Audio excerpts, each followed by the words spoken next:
No, you to see, both the audience. oh no, that's a really awful way to start. You didn't even start, did you? You're a nightmare. I have now.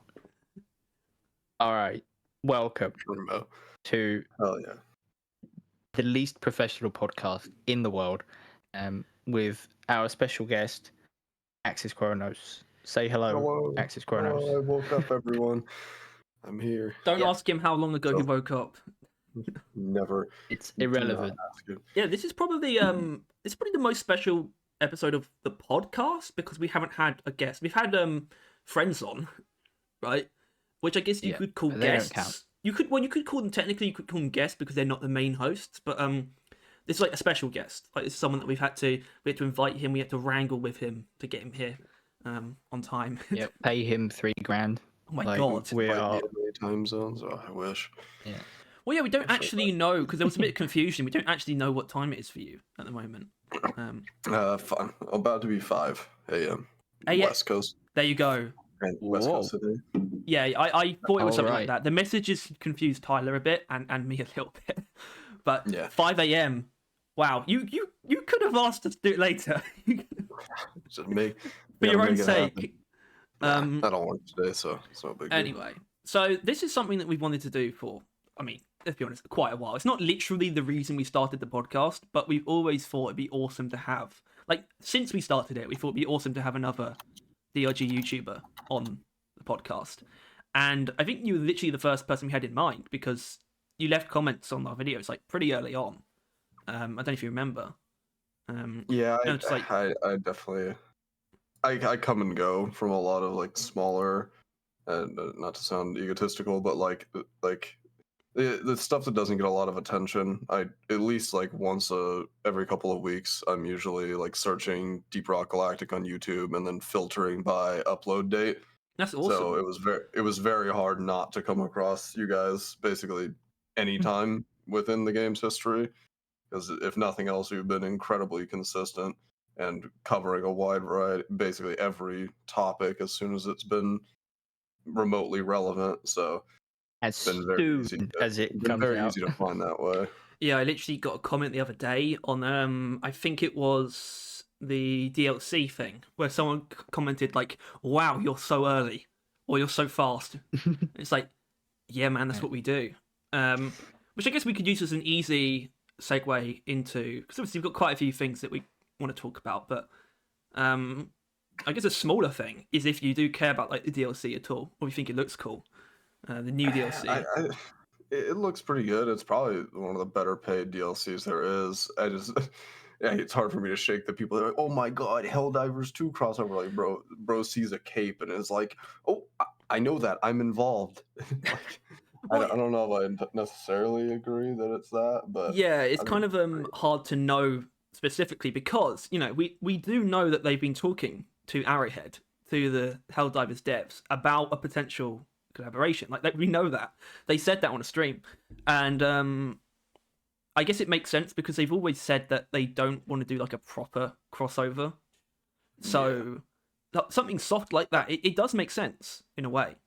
I feel like they wouldn't want to do like a paid DLC crossover though, because that feels a bit weird. It's like it's then if you like Helldivers, buy it, right? That doesn't feel like a go shit move, really, does it? I think they're probably just more just like add a hat or something to the pass. Like I would have thought, but like, didn't even know. Yeah, that's the other thing with the current, like, if we're going to assume this is the Helldivers crossover. Sorry if you can hear me mashing keys. I'm like clicking through you guys' video to make sure I'm on topic. But like, if this is the Helldivers crossover, it almost feels kind of disrespectful that they don't even like mention like anything. Like, I would much rather just have like the straight up Helldivers helmet as like a free item that gets added to the game or like you do something in Helldivers, you hit level 5 and then you get it, or I don't know how hard that would be to tie in, but like I'd much rather see something that's like actually like just, hey, look, it's that thing, not this kind of like disjointed like, oh, that looks kind of like but who knows? Yeah, I mean, So, I agree, yeah. but I wonder if they are like, because they've gone for so long with like so many ideas for crossovers thrown at them. I wonder if like it's a really hard like barrier to cross at this point, you know, especially with the fact that they're going to be slowing down so much in terms of actual DRG updates. Whether it feels like almost, I don't know. I wonder if they have any weird thoughts about whether that would feel disingenuous to start doing like official crossovers, and that's like I don't know if they would feel like that's a weird thing for them to do at this time. yeah, that's a pretty good point. But I mean, that I wouldn't if they just did like a game crossover over every few months to kind of bridge the void between the end of season five's patches and the season six, if and when it ever happens. Like, If and when, I mean, obviously that's the kind of stuff that we really want to get into yeah, soon. Not immediately. I mean, first of all, I've got to ask pretty obvious question: do you still hate the boomerang? I mean, Oh it's my god. What? You told me to ask I him don't know. that. Relevant, pretty relevant. So I don't know. I feel like I I lost the plot quite a long time ago, and it took a lot of self reflection to realize that the reason that like a lot of my like burning passions for the game were entirely based off of people, like players, not necessarily the game itself or the developers. Like the boomerang is fine. It's just you can only see the boomerang S tier plus Mactera Plague Betsy killer like comment in all caps before you start to go a little insane, because it's like I don't know how to explain this any other way that this thing just isn't as good, and it's fine. That's fine. Like if we're gonna have to milk toast every piece of equipment in the game to the point that it's exactly the same in its effect and nothing stands out and nothing is better than anything else, then we've officially made a PvP game with no PvP to keep it interesting. So there's really no point in like trying to tweak the boomerang up or down to be exactly on par with everything else. But it's just the amount of people that are just like violently wrong about like what it does well, the few things that it does well, and Yeah, where it sits in the hierarchy. I Because guess. if people can admit that it's like not as good at most things, but it's still fun for them, whatever. I'm not trying to derail the fun. It's just people like, nope, it's the best at everything. I'm like, you're just wrong, and you're steering other people astray. I guess that's why I try not to be. I guess we try not to be too didactic because otherwise it would breach upon spreading misinformation if I treated my opinions like facts. Because I love the boomerang, and honestly, my least favorite is the cryo grenade by far. So it's kind of like a weird spot to be in, where I probably agree with you more than I agree with myself, but I still have the feeling. Pheromones. Shut up. Shut up. Anyway, so I That's the think most incorrect opinion. I think that was a good thing to ask because I think that woke you up. Yeah. Well, the burning fires of rage from 3 years ago. Yeah, I had this idea Yeah, we it's could pretty kind of dated. we could yeah, it's actually a while ago. What, 3 years? Well, it's not 3 years. It's actually 2 years. It came out 2 years ago, so probably about then. Well, not even 2 years yet, which is crazy. It feels like it's been way longer than that. Like seriously, I don't know how much you feel the fucking fatigue of the Rockpox having been around for so long. You know, like the updates aside, I just mean the Rockpox being there still. It's like crazy. Which is crazy because like I feel like I'm pretty sure in like the season 3 experimental video, I think I made an experimental video for season 3. I was like, this is just like so tiring, and it's like, oh my god, he had no idea. Oh god, what was yeah. Sorry, that on. was season 3. Yeah, and you were like, this is already tiring. It's like it's crazy. I might not have said that. It's just me wanting to be relevant in hindsight, but yeah, it always felt like a drag, and then it drug. Yeah, or Yeah, it dragged and then, like in. a year and a half later. Good Like, lord. I think there was a wish when the November maintenance update happened. There was like a wish that maybe it would include like kind of turning season 4 off, like in general. Because obviously it gave us the option to do it for the content, but the space rig was still plagued, and it was still be very so clearly weird. season 4. So I don't know if you ever. when there isn't going to be VATs in Yeah. the space rig. It's going to be so odd. Yeah, But I don't know if you have a stance on whether or not they possibly should have just straight up like gone unseasoned between season 4 and by this point, or if it makes sense that they sort of dragged it out. Because I think their excuse was like new players should still be a season active for them. Sort of what they said about it. I don't know if you think they should have dropped season 4 before the before the end of 2023 or something. Yeah, I mean, I definitely think that having a season last more than like 6 months is just antithetical to the entire concept as it's understood by everyone else.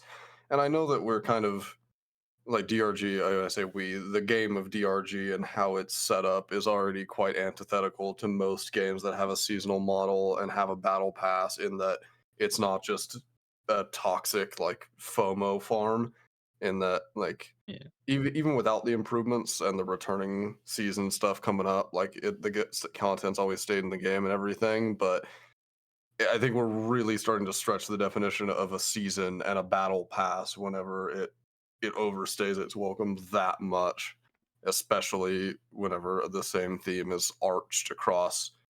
Even in a properly working seasonal model, look at season 1 and 2, the same theme is arched across what, like 9 or 10 months, which, I mean, maybe we're conditioned for like TikTok vertical scrolling attention span by games like Fortnite that have a new season every like 3 weeks. But well, I'm sort of conditioned by Deep Rock for the opposite. That's the thing. Yeah. Because I played so much Deep Rock, I'm conditioned like long updates don't faze me. A season every 4 months? That's insanely fast. When that's like really long as far as. Well, most in games are what's it in concerned. World of Tanks? 2 months, and it's the same for I think Overwatch 2, to what I'm aware. Which, compare it to Deep Rock, who like started out saying between 4 and 6 months. That was like season 1. That's what they were saying. Every 4 to 6 months there'd be a new season, and I think the gap between season 1 and season 2 was the shortest at like 6 and a bit months. No. Hold on. Got longer from there. Careful, Tyler, because this is where I come in to stop you from misinforming people. Season 1 to 2, yeah, okay, it was the shortest, but it was just under 6 months, just under. But then it immediately crossed the threshold, I think, of being like 6.5 between season 2 and 3. And we, because we're like so hyper focused on that kind of thing, because we're insane. We were like, oh, they broke the promise of 4 to 6 month seasons, and then obviously that got even worse from season 3 to 4, because people forget season 3 to 4 was a long gap anyway. Let alone season 4 to 5. Season 3 to 4 was 7.5 months, I think, which was already like it was kind of worrying. Like, it really was worrying. I don't know if you like felt that same thing. It was like, why is it? What, like a very simple thing? No, why is it? We were so actually long? pretty copium. We were actually, because once we realized that they'd spent like a couple months working on the holiday events, right, during that time. Yeah, they sort of talked about the fact that they were. We could. I don't know if you care about holiday events. That's the question, I think. Yeah, actually, that's a good question. I don't know. I care about them in the sense that I'm glad that what am I trying to say? The holiday cosmetics come back for the people that miss them. So definitely that matters a lot. So that I wish everything was still obtainable, but at least the majority of relevant cosmetics, so all the holiday stuff coming back around, that's incredibly important. But I'll be completely real with you. All the stuff in the space rig, of floating skull in the caves, pumpkins that can only ever give you a loot bug. Like, I mean, or an could we Eric have view. season Actually, no, I think it's just 5.5 if we hadn't had space rig decorations in the last 4 years? That's a question I don't want to know the answer to, because No. if a fucking goddamn pool noodle in the space rig cost me gameplay, I don't know how to parse that. Yeah, it's like a really awkward thing. I would say it probably didn't cost gameplay, I would assume, because I don't know what like Anders would be doing coding a pool float, but it definitely cost us like frameworks or something, right? Like actual cosmetics. Yeah. The art designers. The pool floaty framework. I mean, no, hold on. But like a balloon like framework, where it's like like with some ugly clown made Where all the if you weapons let out go of of balloons. the gun, it just floats away. Not that you can let go of them, but Rare Oh. One of them relay you can animation. flip. Yeah, you flip the Sabata and it just floats off, and now you've left with your fists, which are probably a better weapon in all fairness. I mean, if dwarves actually got to use their Yeah. fists, it would be pretty cool. I mean, come on. I think that's what Yeah. we all want. So where were we at? I mean, we're talking about holiday events. I don't really actually. I personally don't really want to talk about holiday We don't need events to go. because it's so Yeah, we got all we said. they're so weird. They're a bit Yeah, worthless. I did want to. I think we'll get into season 5 pretty soon, but I did want to talk a little bit about season 4 and the big question, I suppose, that I don't know if you've answered before, like just in a video talking about season 4, is, but whether or not you think, and you don't have to be this didactic, you can like manipulate the question, but whether or not you think it's Using just that word a lot. bad or not is what I think about sometimes. And like I said, you don't have to be that black and white, but I think that it's okay. So let me do the politician move and Oh, hell yeah. reframe, not really reframe the question, but reframe everything else around it. So the problem is that everybody's fast defense to blatantly saying this is bad or this shouldn't be in the game, this shouldn't have been made, this and that. I mean, given its opinions, but yes, I do think overall season 4 was a lot of miss, and if I had my magic way with it and snapped my fingers, most of the content would have been something entirely different and just gone in a completely different direction. But the problem is whenever you say this update shouldn't have been made, there's the instant defense of it's free content, it's look at other games that make you pay for this kind of content. I think that's like Well, that's first, my something fr- that we're plagued by, especially if you look at Steam comments. Like that's the response you get Yeah. to the negative Steam comments, which are always overblown as well. But it's still such a common Yeah. defense. It just I feel my brain melting every time I read it. Season 4 is different in that it actually gave us a pretty solid defense to that, which is I cannot escape this free content. It's not that it's not that it's free. It's that I wish I could pay to not play it. Like I don't want to engage with this. And then the second like the follow up to that is, well, like Call of Duty is this and that. It's like I don't care about Call of Duty. I don't play Call of Duty. I play Deep Rock Galactic, and it's painful to see content made for my favorite game that could have been so much better, and instead is like this is the corrupter instead That's what I of was. That's what I was going to ask. What you meant when you said there's things in season 4 that you would pay to not encounter. I was going to say, is that Harold then, the corruptor? Well, that's like the only thing you do encounter, right? I mean, Jetty Boots never in a million years, And you probably the wouldn't want to get randomizer rid of you Jetty opt in. Boots necessarily. You probably would. corruptor. I mean, I guess Rockpox itself. So not Yeah. necessarily season 4 specifically, but just how oppressive it got with season 4 with the breeder and the exploders and the acid Well, spitters. I guess the breed is not too oppressive given how like fucking rare they are. Yeah, I don't know. It's mean- just like everything that got added in season 4 was just like twisting the knife, of Rockpox. Is like, oh, you don't like that whenever you pop a blister, it Rockpoxes every player within 5 meters of it. Here's an exploder that does nothing but run straight at you and does that whenever you shoot at it. Yeah. Even if you kill it before it reaches you, it's still Yeah, close enough exactly. more often than not. And that was the ultimate problem with Rockpox, is even when you engage with them in the way the game wanted you to, you still got punished for it.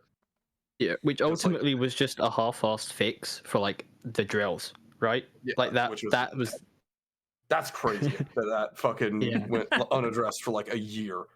That's fucking Yeah. wild. That they were like, oh, driller? No. You're too good in the PvP space. Nerf everybody against Rockpox. I mean, it's kind of like it's weird because so much of what Ghost Ship has done, a majority of what they've done, just with the game, just in the history of it, it's just been about fun. And that was one of the things that really, that's one of the few things decisions they've made that actually felt anti-fun, which was, which is why I just don't like it when they nerf things, to be honest, because nerfing always feels anti-fun. I know that's like very I reckon very competitive players, if you can even get that for Deep Rock, they probably wouldn't like me saying something like that, but it's like, man, I don't care for nerfs. It's just this Yeah, fun horde shooter. Make everything strong. I largely agree. Like, I can get behind some of the nerfs that have happened, but at the same Like time, neurotoxin. even that though, like that's a nerf in the wrong way, and that it Oh didn't fix the problem, if you no, want to it call didn't. it that. It didn't actually. It's It didn't still make it any good. more It's fun. still dominant, but Yeah. It's still dominant that, and still kind of brain dead to use. I'm trying to think of what the last like weapon balance nerf is that I can think of. That like I really think hit. technically in the February update, I think they technically did weaken hyperpropellant because they made the fire actually halve its damage. Yeah, I don't know, that I would consider that like a functionality change in a way. So yeah, I mean, I'm not thrilled that it excuse me, got worse, but at the same time, like now it actually follows the rules on the weapon modification. So that one I can kind of support. Yeah, I don't know. I can't recall like the last like huge weapon nerf that really hit. I'm not calling back to update 34 anymore. That's way too far back. Oh But god. basically any like anything that's like a notable best in slot, especially on the overclock front, that has like no measurable competition, I think those nerfs, I understand why they are, and those are probably the most understandable to me, just because the the economy of information around video games will make that a problem. It'll push the pain point for players that can't get that overclock, and they'll know that they're not using the good one, that they want to be using. Yeah. Do you think there's So still? Do you think those still exist? Because I can't actually think of any off the top of my head where it's like must pick for the weapon, except maybe. I mean, I would say RJ250, but people use Fatboy and Hyperpropellant all the time, so I don't really know. yeah, I think the game's in a really good spot in terms of balance right now. In that every weapon, I think Lock is probably the worst in that it has Thank you. two. It has ECR and Executioner. It's a really good gun. Don't get me wrong. It's just that it has two play styles, and if you don't play those two play styles, it feels like notably weaker. Yeah, I've If you don't tried. have one of those two I've overclocks. tried so much to change that, at least for myself, in using other overclocks. I mean, Neuro Lasso is awful, right? I think we probably would agree on Yeah, that. I think that should be the next. I don't have any insider info on which Oh, overclock the baker's dozen oh, we do, overclock we that they do though. wanted to change. That's the Oh, you thing. guys, okay. Well, no, See, I no, told we you can you should say. I do think they said it on a stream, so we've Oh, did got they? that. Yeah, this is for the stubby, which means Okay. unfortunately it's probably just them trying to fix turret arc again, which I'm kind of worried Super about. slim rounds. Well, no. You see, I am of the position that I would much rather it be something like Super Slim Rounds, because then they can just turn it into something else, like Rocket Barrage style. Just take it clean and Yeah. turn it into something cool, instead of trying to fix turret arc again. I can't really be bothered with that, Yeah, that shit's gotten too much attention. I hope that it'll actually start like arcing off of the turrets to the enemies. That would be But if they did something like that. As in, if they, I would be a little bit annoyed if they tried turret arc again, because they've already tried and kind of Yeah. failed. But if it was really good, I would give them props. But yeah, I wouldn't choose it. I would choose like turn Super Sim rounds into like an unstable or something, and just see what happens. yeah. But I get why clean OCs exist, but like it's a very like post having all the overclocks thing, yeah. ism issue. But I really wish, like, with the exception of cleans that do things, of course, I wish that pretty much all the cleans would get reworked. Oh, And I've never heard that take that's before. that's what I mean. I understand why that's not going to happen, and I Yeah. understand why cleans are there. But at the same time, like, I find it very hard to defend. Sorry to keep hitting it, but super slim rounds against a play. I have a hard time defending a player getting super slim rounds on a Thursday evening instead of anything interesting. So, like, I get it. If it's your first OC for the gun, then it's like a direct upgrade and that feels good. But at the same time, as soon as you get EM refire or EM discharge or hell, maybe even turret arc, you're not going to use it again. Like, unless you just really love the feeling of the vanilla gun. And even at that, EM refire pretty much does everything better, in my opinion. That's interesting because I don't think I've ever heard like an anti-clean take. Because Tyler, I don't know if we are on the same page about, but we both want like more cleans. I think it's something that we've agreed on. I want them to touch like every part a gun kind of does. Like every stat should not fire like rate or it's not literally damage, a clean overclock for every stat, but it's like every stat should be included in a clean overclock. Or just a simple version, right? Like you can have your cool like this is my problem with the Drac. It has a lot of like it has the ammo on, right? Where you have less ammo, but when you overheat, you gain more ammo back. Like I think that's cool, interesting.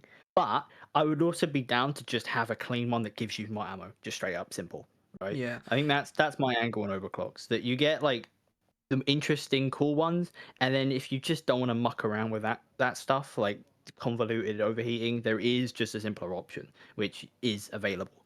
And would obviously add a lot more overclocks to the game. But... Yeah, it could easily fuck with the bloat in like a really unmanageable way. That's the thing. Which is why, I guess we could jump ahead. We don't have to, branch out to other aspects of Season 5 immediately, but if we could, given that we're already talking about overclocks, there are obviously the Season 5 overclocks, which, I don't want to assume that that's something you're over the moon about, but I mean, it's something we've wanted for ages, so I assume there's at least some excitement in any long-term player about new overclocks. It definitely it hits a sweet spot for a lot of people, and I think it adds a lot of replayability for people that have wanted more stuff to play with. I know it's not new guns, but just based off of the 4 that I've seen, I mean, it's kind of new guns, it's gun changing OCs, which are the OCs that I really like. And I don't know, after going through like a set of new weapons, a set of new and like a bunch of new overclocks, I haven't changed a whole lot from what I originally was. Like I've found a comfy build for all the new weapons now, but I'm trying to think of which of them I actually use like consistently, and I don't think like if you were to ask me to put on like my most comfortable build, I don't think it includes any weapons that have been added since Season 1, which is just telling that I've kind of I fell into my groove long before we even went to seasons.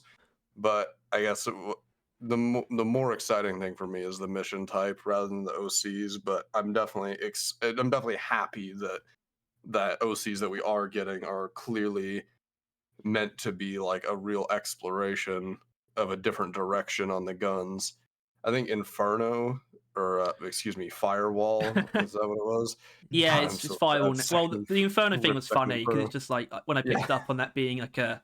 The thing is, it's actually not it's not that unjustified for them to have a duplicate name anyway, because you have like Homebrew Powder, and it's kind of like the same thing. It is kind of like putting like a fiery breach cutter projectile on the flamethrower. So anyway, so is that like the one out of the ones we've been shown that you're sort of singling out? It's like I think I can single that one out because it feels like Sticky Flames but more clunky. But we'll have to see how it plays. Maybe it's going to do like crazy direct damage before it lands, which would be really cool. I think we want that, right? Yeah, I think that's the obvious thing that could make it different, on like a just easily call outable level. I had a problem with their justification for why they added it, because they were like, well, the flamethrower doesn't have an alternate firing mode the chart special attack, but the cryo cannon does. So they gave it to the flamethrower, and I feel like that logic doesn't track. I feel like sure, it's interesting now it does have one, but I don't know. I feel tracks, like you but it doesn't feel like the best reason to do something. No, I don't know. I feel like the flamethrower could have done a bit more. Like I was really hoping for a burst damage for the flamethrower, basically, to make up for the fact that it just is no way, shape, or form capable of doing it. Something with the flamethrower would have been capable of killing a Praetorian in a short amount of time on its own. That's what I was looking for. I don't care how much ammo would have taken. Yeah, exactly. There'll be sacrifices involved, but you still want it to happen. But you still. And And if the hopefully, firewall ends up hopefully doing that, Firewall might do that. Maybe like the little yeah. pellets it's going to shoot out will do like either Well, direct damage in flight yeah, if or all of direct them damage on go burn. into it, Well, hold on Yeah, a minute, yeah. fellas, because we've got to once again avoid misinformation. I've got to be careful here because I'm not 100% sure about this, but I think there was some confusion in that, like the description that they showed in the streams. I think that said it shoots fireballs, but I think it's come to be confirmed that it shoots a wave, like a wave of fire, not a spread of projectiles. and hopefully, like the breach cutter, it will just deal damage while it's going through it, right? And yeah, 'cause maybe Inferno is like good hopefully- single target damage. I mean, I've always wanted Inferno to lay sticky flames underneath it anyway, so I don't know if we would get that. That's because you wanted it to be even more OP. Well, the only reason Inferno's OP is because it doesn't actually apply the damage penalty it's supposed to. So it's broken like many other things that are OP. Another nerf that needs to happen. Yeah, it's going to happen, and I'm going to be sad when it happens. Well, if it doesn't happen now, at least you're safe for like 2 years minimum. There is right? that. Like, There is that. At least you don't have to worry about that. Yeah, I guess I can use the 2-year gap as like a blessing in that context, I guess. Yeah. I mean, you've got to try to do something with it. Yeah, I mean, Yeah. I don't know if there's a. Then staying on overclocks just briefly, if there's one that you're like a gun you're keeping an eye on, like the one you're most, and this doesn't have to include the ones we've seen necessarily already. So the one you think you might be the most excited about. I'll try to. Of the ones we know, Mark for Death is definitely the most interesting one to me, just because it'll finally pull me off hipster, but also that seems like it's inherently going to be a hip shot gun because you can't use the focus shots for damage. That's kind really of interesting. that's kind of the realization that we had about Mark for Death. At first, I don't think we were too interested in it. I know I wasn't, but then I realized, it was like a weird co-op thing. Yeah, it's like what you're only meant to help other people, and then we realized, oh no, Wait a wait, minute. you're just comboing with yourself. Well, no, obviously it's definitely Right. going to help your teammates, but then we realized, wait a minute, you can still shoot the enemy yourself. So just shoot it with the M1000, and then shoot it with the M1000 more, and that's how you do damage. So yeah, it will be a focus shot then hip fire. That's kind of going to be Y'all were victims of the focus shot propaganda. You forgot that you can do damage without focus shots. No. Kind of actually. But then maybe one that we haven't seen yet that's you're looking out for potentially. Yeah, I'm trying to remember guns I don't play. Hang on to the DRG wiki so I can see them all. I'll make it easier. I mean, what could you even do with a sludge pump? Yeah, because that's They perfected it already. I mean, exactly. But, you know, but we are that makes me sludging joys interested. Yeah, I mean, I guess that could be a collective intrigue. We all are sort of like looking out for what the hell could they possibly do to the sludge pump. I don't know. I'm definitely manifesting my dream OC on GK2, which is every reload it like loads your mag with a different element. Just God. like every element in the game. I really want it to be goofy, but even like the 5 core elements would be really nice to see. Yeah, that would be awesome. Something like that. I mean, yeah, that'd be great. I would love to see even like the web status effect, like whether you run through a cobweb or a bug runs through a cobweb. I want a whole mag of that. I just want to tap every bug in the room and like slow them. I mean, that's electric reload though. That's the thing. Yeah, but and then reload and get radiation, Oh my god. Okay. I mean, okay. I think radiation's a thing for us. I'm going to be honest, Tyler. It's not happening, by the way. That thing for the hurricane. I think I know that because SNIS in a video mentioned that he knew the name of another overclock somehow, which was called cluster rockets. And yeah, that's probably for the hurricane. Clearly it's the Sabata overclock. Oh my god, can you imagine? Under barrel grenade launcher. On the Sabata in this update that's supposedly not adding for secondary weapons. They were tricking us to not think that Sabata would get cluster rockets. It was a long play. Yeah, but I would love radiation on anything. But what we just mentioned, though, I think that's the last thing I want to touch on for the overclocks is, it's aside from the Baker's Dozen thing, like you mentioned, the one rework, it's only one new overclock for the primary weapon. It's only 12 new overclocks in total, and I guess I just want to pick your brain on that fact. That's whether that's enough or too. There are people who think it's not enough, and I can see where they're coming from.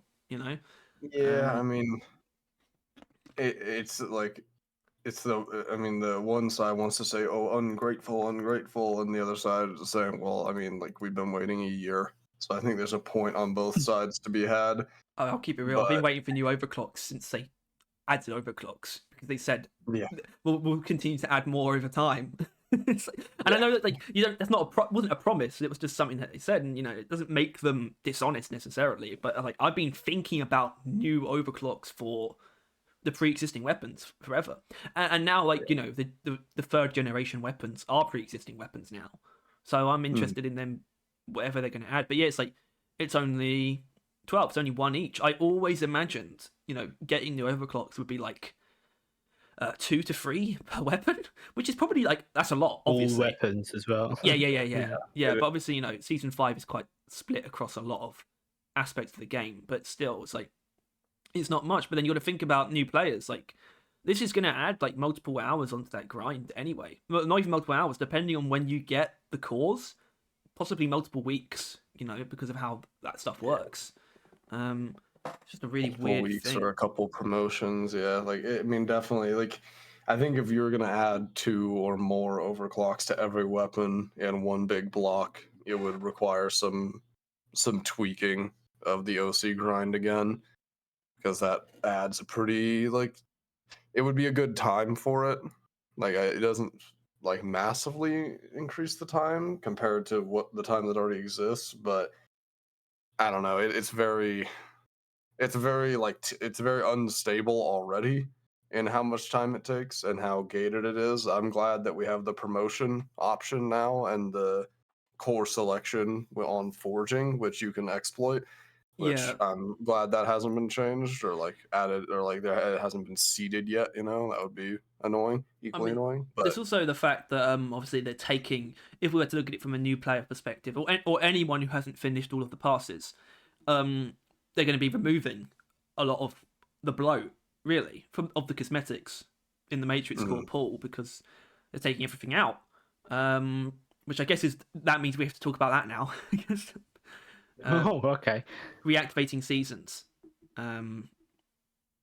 Thoughts? I think the old seasons should probably get a progression speed bonus Oh yeah, because I think you did not say that living in the in culture. your Yeah, video, right? Yeah, because I watched that research, which I thought was a really good idea. Yeah, you should absolutely. Did you say like a number of like how to what level it should increase, how quickly? I think no more than double is probably okay. Yeah, I mean, 1.5 times to 2 times would be good, but I don't know. Maybe I mean that's a new player prerogative for sure. Like I can't necessarily put myself in that position, but I think not living in the culture of like actively being in season 1 will make it feel a lot more of a slog.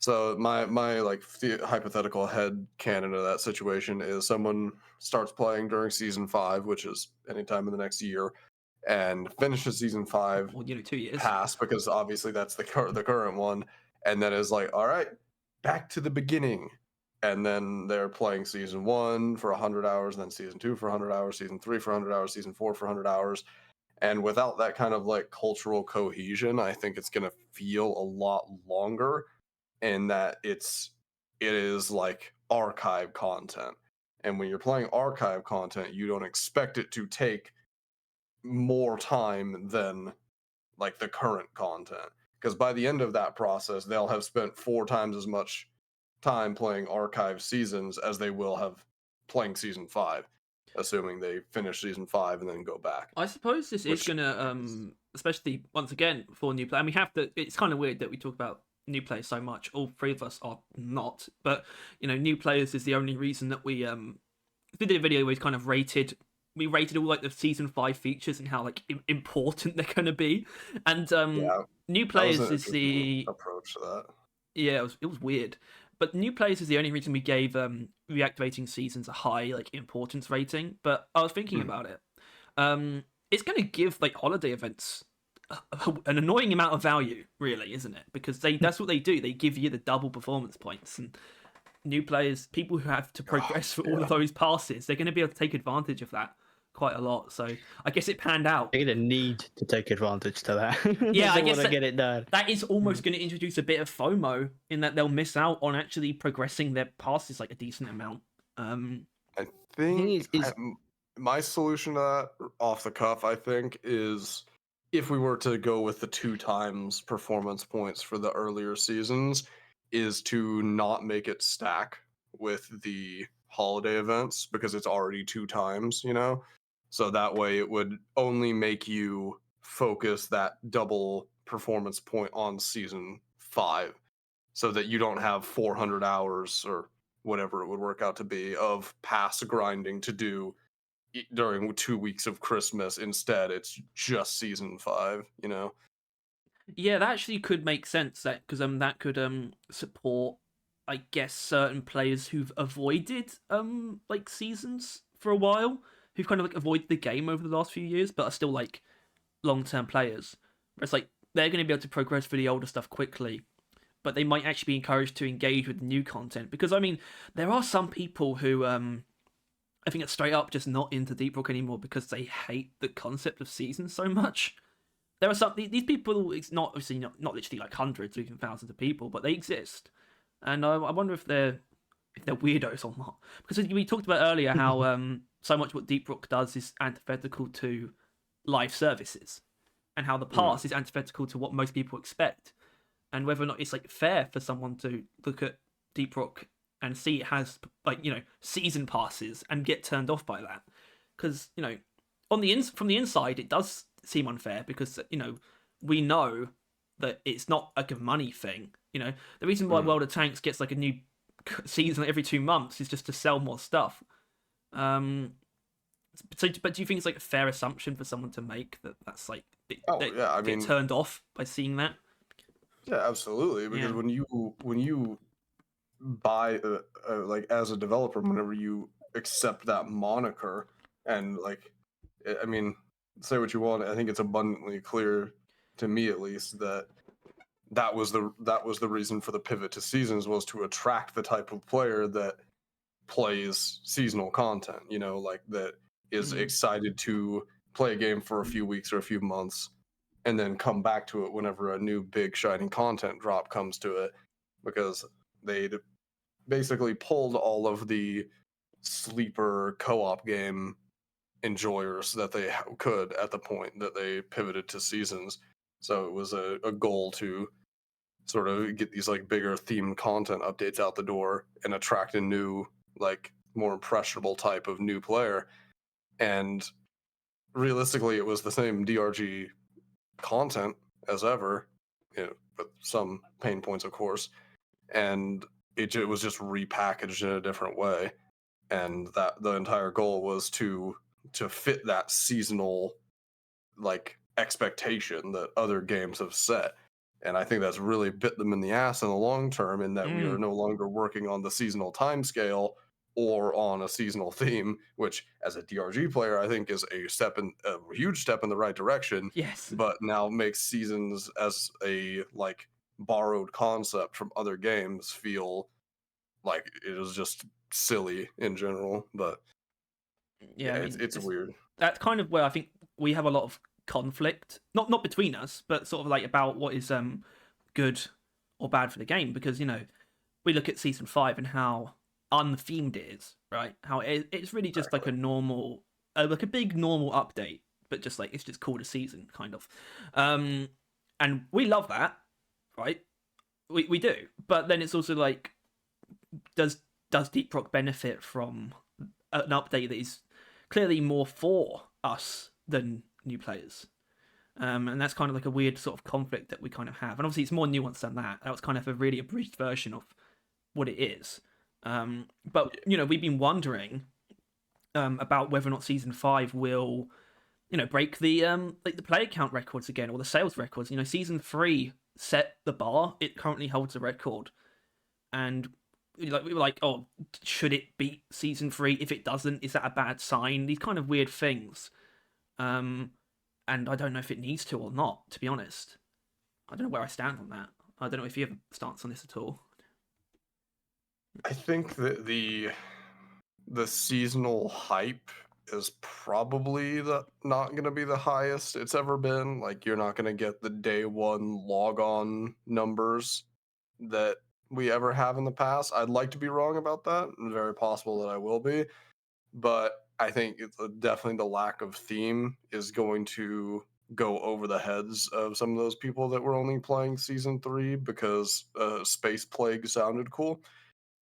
And it almost picking up on disturbs the me that there's like a subtle lot of people who, you know, they get switched on by that kind of thing. It's like they hear a cool idea and that's all it takes. I find that a little bit strange to me, but I guess it's only because I'm so entrenched in deep rock that I care more about like more granular content. You know, it's kind of weird. And yeah, that's an eternal internal conflict that we're always going to have, is that we can peel back the paint and kind of like look at what is actually changing in our world within the world of DRG. And for like things like season 3 and season 4, it is not a goddamn thing in a good direction is changing in our world. And then we would step back and say, okay, well, what's actually changing about the game for in other people's little sub communities of DRG? And when the answer for like season 4's case was really nothing good in anyone's camp, that's where it got really concerning. Oh yeah. Which like I appreciate a lot of the features in season 5, but I can also understand that a lot of them don't do much for people that are hard stuck in Haz 3. There's nothing wrong with that, but Hazard 5.5 is wasted dev time for them because they don't care, and they shouldn't. You know, they shouldn't feel forced to step up 2 difficulties and some just because that's the new content. But at the same time, like, there's a very real possibility those 200-hour players that are in Haz 3 right now will end up playing Haz 5 Plus someday. So whether or not it's currently working for them, it will be content for them someday, which I think Haz 5 Plus is a good example and walks a good line on that, in that it's probably not for most of the player base, just based on the statistics we know. Definitely not. But Less I than hope 2%, isn't it? It's something like that. I think plays Haz 5. Crazy. That's crazy to me, considering how much not more difficult Haz 5 feels versus Haz 4. Like, when you have 4 players with overclock, not to get into that, but point being, like, I think it's definitely a step in the right direction for the overall health of the game and the lifetime of a player in DRG, going from Haz 2, like baby gaming, scared to go up to Haz 4, you know, to those same players eventually getting into 5 plus and crushing it and feeling no fear, you know. Yeah, this is sort of what And I theorized as to why Hazard 5 Plus might not be too much of a waste. Obviously, it's not, because we we both love the idea so much, and are definitely going to engage with it a fair amount. I know certainly certain things. We've kind of already come to the agreement that more enemies is probably going to become a staple of our gameplay. But I was hoping, and obviously you've echoed this hope, I suppose, that it will potentially create more Hazard 5 and therefore Hazard 5 Plus players than would have been anyway, because it exists, right? Whereas, like, because that further difficulty exists and people will catch wind of it, they'll be more encouraged to try and climb through the difficulties. For people that saw no need for a Hazard 5, and now there's like a double enemies at the end of the light, and it's like, you know what, maybe I'll push myself a little bit more. The fun factor of double enemies, or potentially potentially double enemies. We don't actually know the numbers. Yeah, we don't know the numbers. But then you know, plus 10%. Yeah, and then pair that with the infinite promotions as well, and it's basically like the end of the game, quotation marks, is so much further than it was for like us, right? Yeah. Like the last like years like or the so. end game loop that I've already been playing for the last 3 years just got like squared basically by some very simple stuff. The fact that I can see my promotions now, and also just pushing the difficulty envelope further in a way that is customizable, has immediately made it so I'm going to feel a lot more rewarded for basically doing what I've been doing for the last 3 years, which is just playing for no real reason other than getting those levels. But now it's just going to feel better. I think that's awesome. But obviously, that doesn't consider new players. Like, you know, infinite promotions, obviously a very tiny amount of work, you would assume. But I don't know if that's going to do anything for like players early on. I always used to talk about how I would hope that they would add something like, a promotion tracker beyond Legendary 3, and then, new players would hear about it, right? And they'd be like, oh, wow, this game has like infinite progression, and that would encourage them. But I don't know if that's strictly true. So I do wonder how much you value like the promotion tracker. I guess we could just ask that. It is a little frustrating because I was very excited to have 100 promotions on each class. I'm at like 90. I'm between 98 and 99 on everybody right now, but that's also including the first 18. So now I'm gonna have to do 118 in order to get that round 100 on my portraits. So I definitely have my work cut out for me now. Oh yeah, That I will probably do someday, which is good. Which is good for sure. But yeah, I don't know. I think there's definitely going to be a camp of people that are very upset that they can't cap out now. Definitely not us for sure. Definitely not the people that are actually already over the cap for sure. Like I knew somebody. I watched somebody hit triple legendary on everybody on stream, and they're like, "Cool, I can stop playing the game now." I was like, "What, bro? You play like 2,000 hours, and you're like, okay, I'm done." What? But I definitely think there's a camp of people that are gonna be like, "Oh, now I can't be done. I'll never be done. Like it never ends." To those people, I say that your goalpost should be the legendary team like Steam achievement, like all gold promotions on everybody, because that's where, in my opinion, that's where the promotion reward ends. I mean, Yeah, I mean, slightly less so with surely cores then, now, but surely there should be an achievement though for getting everyone to Legendary 3, and that would then be it for those people. yeah, I mean, I would like that, but that I, as a person who initially got into DRG for the achievements, I think that would have been a lot to look at. That would have been a tall mountain to see initially, and I don't know if I would Yeah, have I know. I tried mean, in the first place. So Deep Rook's always been very like it's always been very that you can kind of play it forever, but most of the content doesn't inherently encourage that necessarily. Like playing for like thousands of hours, and I just think but I've always seen it that way because I've played it for thousands of hours. So the fact that they're finally doing stuff that sort of caters to people like us, I mean, it's a nice change of pace actually, because it almost sounds a little. It is very self-centered, but the truth is they kind of never add content like specifically for players like us. So I don't think it's unfair to focus on it at all. Like it is cool that they've taken the time to add things that are very focused on long-term players and veteran players. oh yeah, for sure. And I don't think I don't know if you wonder if there's any validity to the people who I guess aren't all for that, or if there's any argument that the time is better spent elsewhere. I would say no because I'm selfish.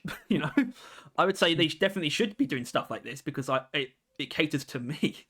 But I guess they could make more like I don't know more guns.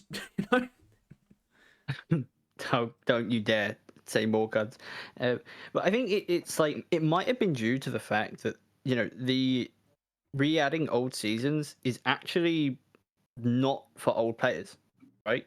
Like old players would have completed all of it, so there's a solid chance that them adding that was like, this is something we are adding that excludes veteran players. They will get nothing from this, and that might be the reason why we got stuff specifically for us to counter it out. New players got all the old seasons and their grind reduced, well, not reduced really. I think it's been extended, but the bloat in the cargo crates and that reduced, and the old players got infinite promotions and it has a 5+, and I think that's kind of how they weighed it. Both sides got content that really only does stuff for them. At least that's how I see it. Which thank God. Yeah, I mean, looking at season 4, like you could argue that all of that stuff was geared towards like the shiny theme and pulling in new players. And I would argue that all of that content did the opposite of anything nice for new players and old players because it wasn't enjoyable. So it didn't retain new players, and it actually managed to kill off a lot of veterans, which was crazy. Yeah, so like I think that almost right in a way. Yeah, I mean, you've been slowing down. You were slowing down before, really, but still. I mean, season 4. Just the point to complete was, the pass for like a day. Yeah, would it be fair to say something about season 4 that you found discouraging was the fact that it didn't do anything for you, even if it wasn't like bad. It didn't really do anything, and that's almost discouraging, isn't it? It's like, wow, this doesn't give me another reason to play, and that's almost like sad. It's almost like, in a way. God, I guess we're on season 4 again. Don't have to stay there too long. What Well, no, more because is I was there to talk wondering. about other Well, I than was those two? wondering because obviously, based on what we know, Rogue Core as an idea was formed around I think before season 4 was when it was being formed. Obviously, it wasn't a game at that point. It was planning to be an expansion, and I guess a pretty simple question that we asked ourselves, and I guess I'll extend it to you, is if you think season 4 suffered because of that, because of internal shake-ups and things, because they clearly weren't, in my opinion, they clearly weren't completely on it with season 4, which means there must have been something else going on, like Rogue Core. I would definitely assume that work had already started. Like maybe they finished all of the content for season 4 and then started work on Rogue Core before, long before season 4 came out. But it's very abundantly clear that there was time before season 4 where work was being done on Rogue Core instead of season 4, and it feels like there was a lot of rush put on season 4, considering you remember the Corruptor's wave attack that had the visible wireframe on it. Yeah. That I don't know. Maybe I feel like I'm putting a lot of emphasis on something that is probably just a coding issue, but at the same time, well, there's too this much is of your it, flagship piece of content for the exactly. season. There's there was two too attacks, much of that stuff going on in season 4.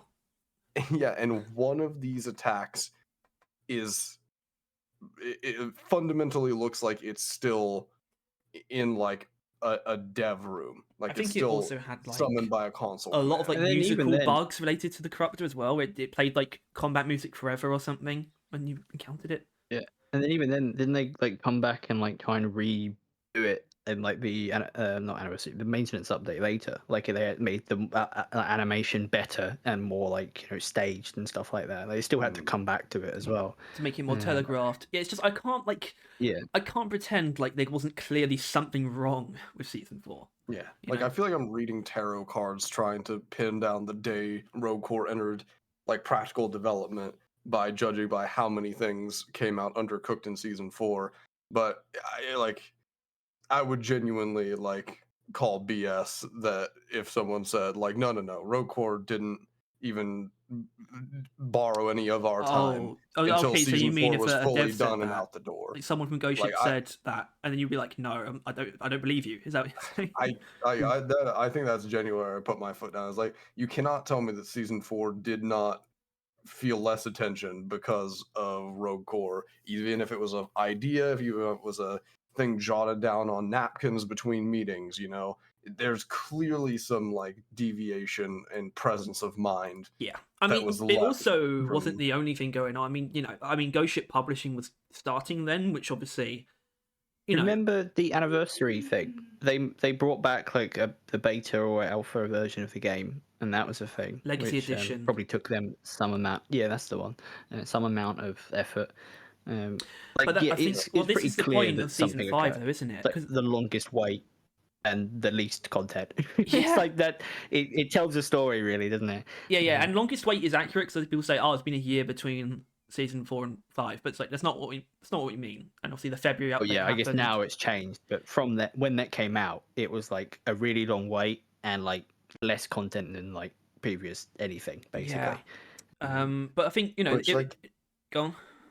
If I could take a step back, it's I get it. At the end of the day, there is going to be a longest wait and a least content dense season, but it was just the perfect storm of not only is it the least content, not only is it the longest wait, it's the least enjoyable content. I can't get away from it. It's in all of my assignments.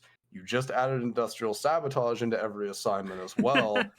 It's just thing on thing on thing on thing, and I'm just I'm already laying flat on the floor, and there's just more boards being thrown on top of me.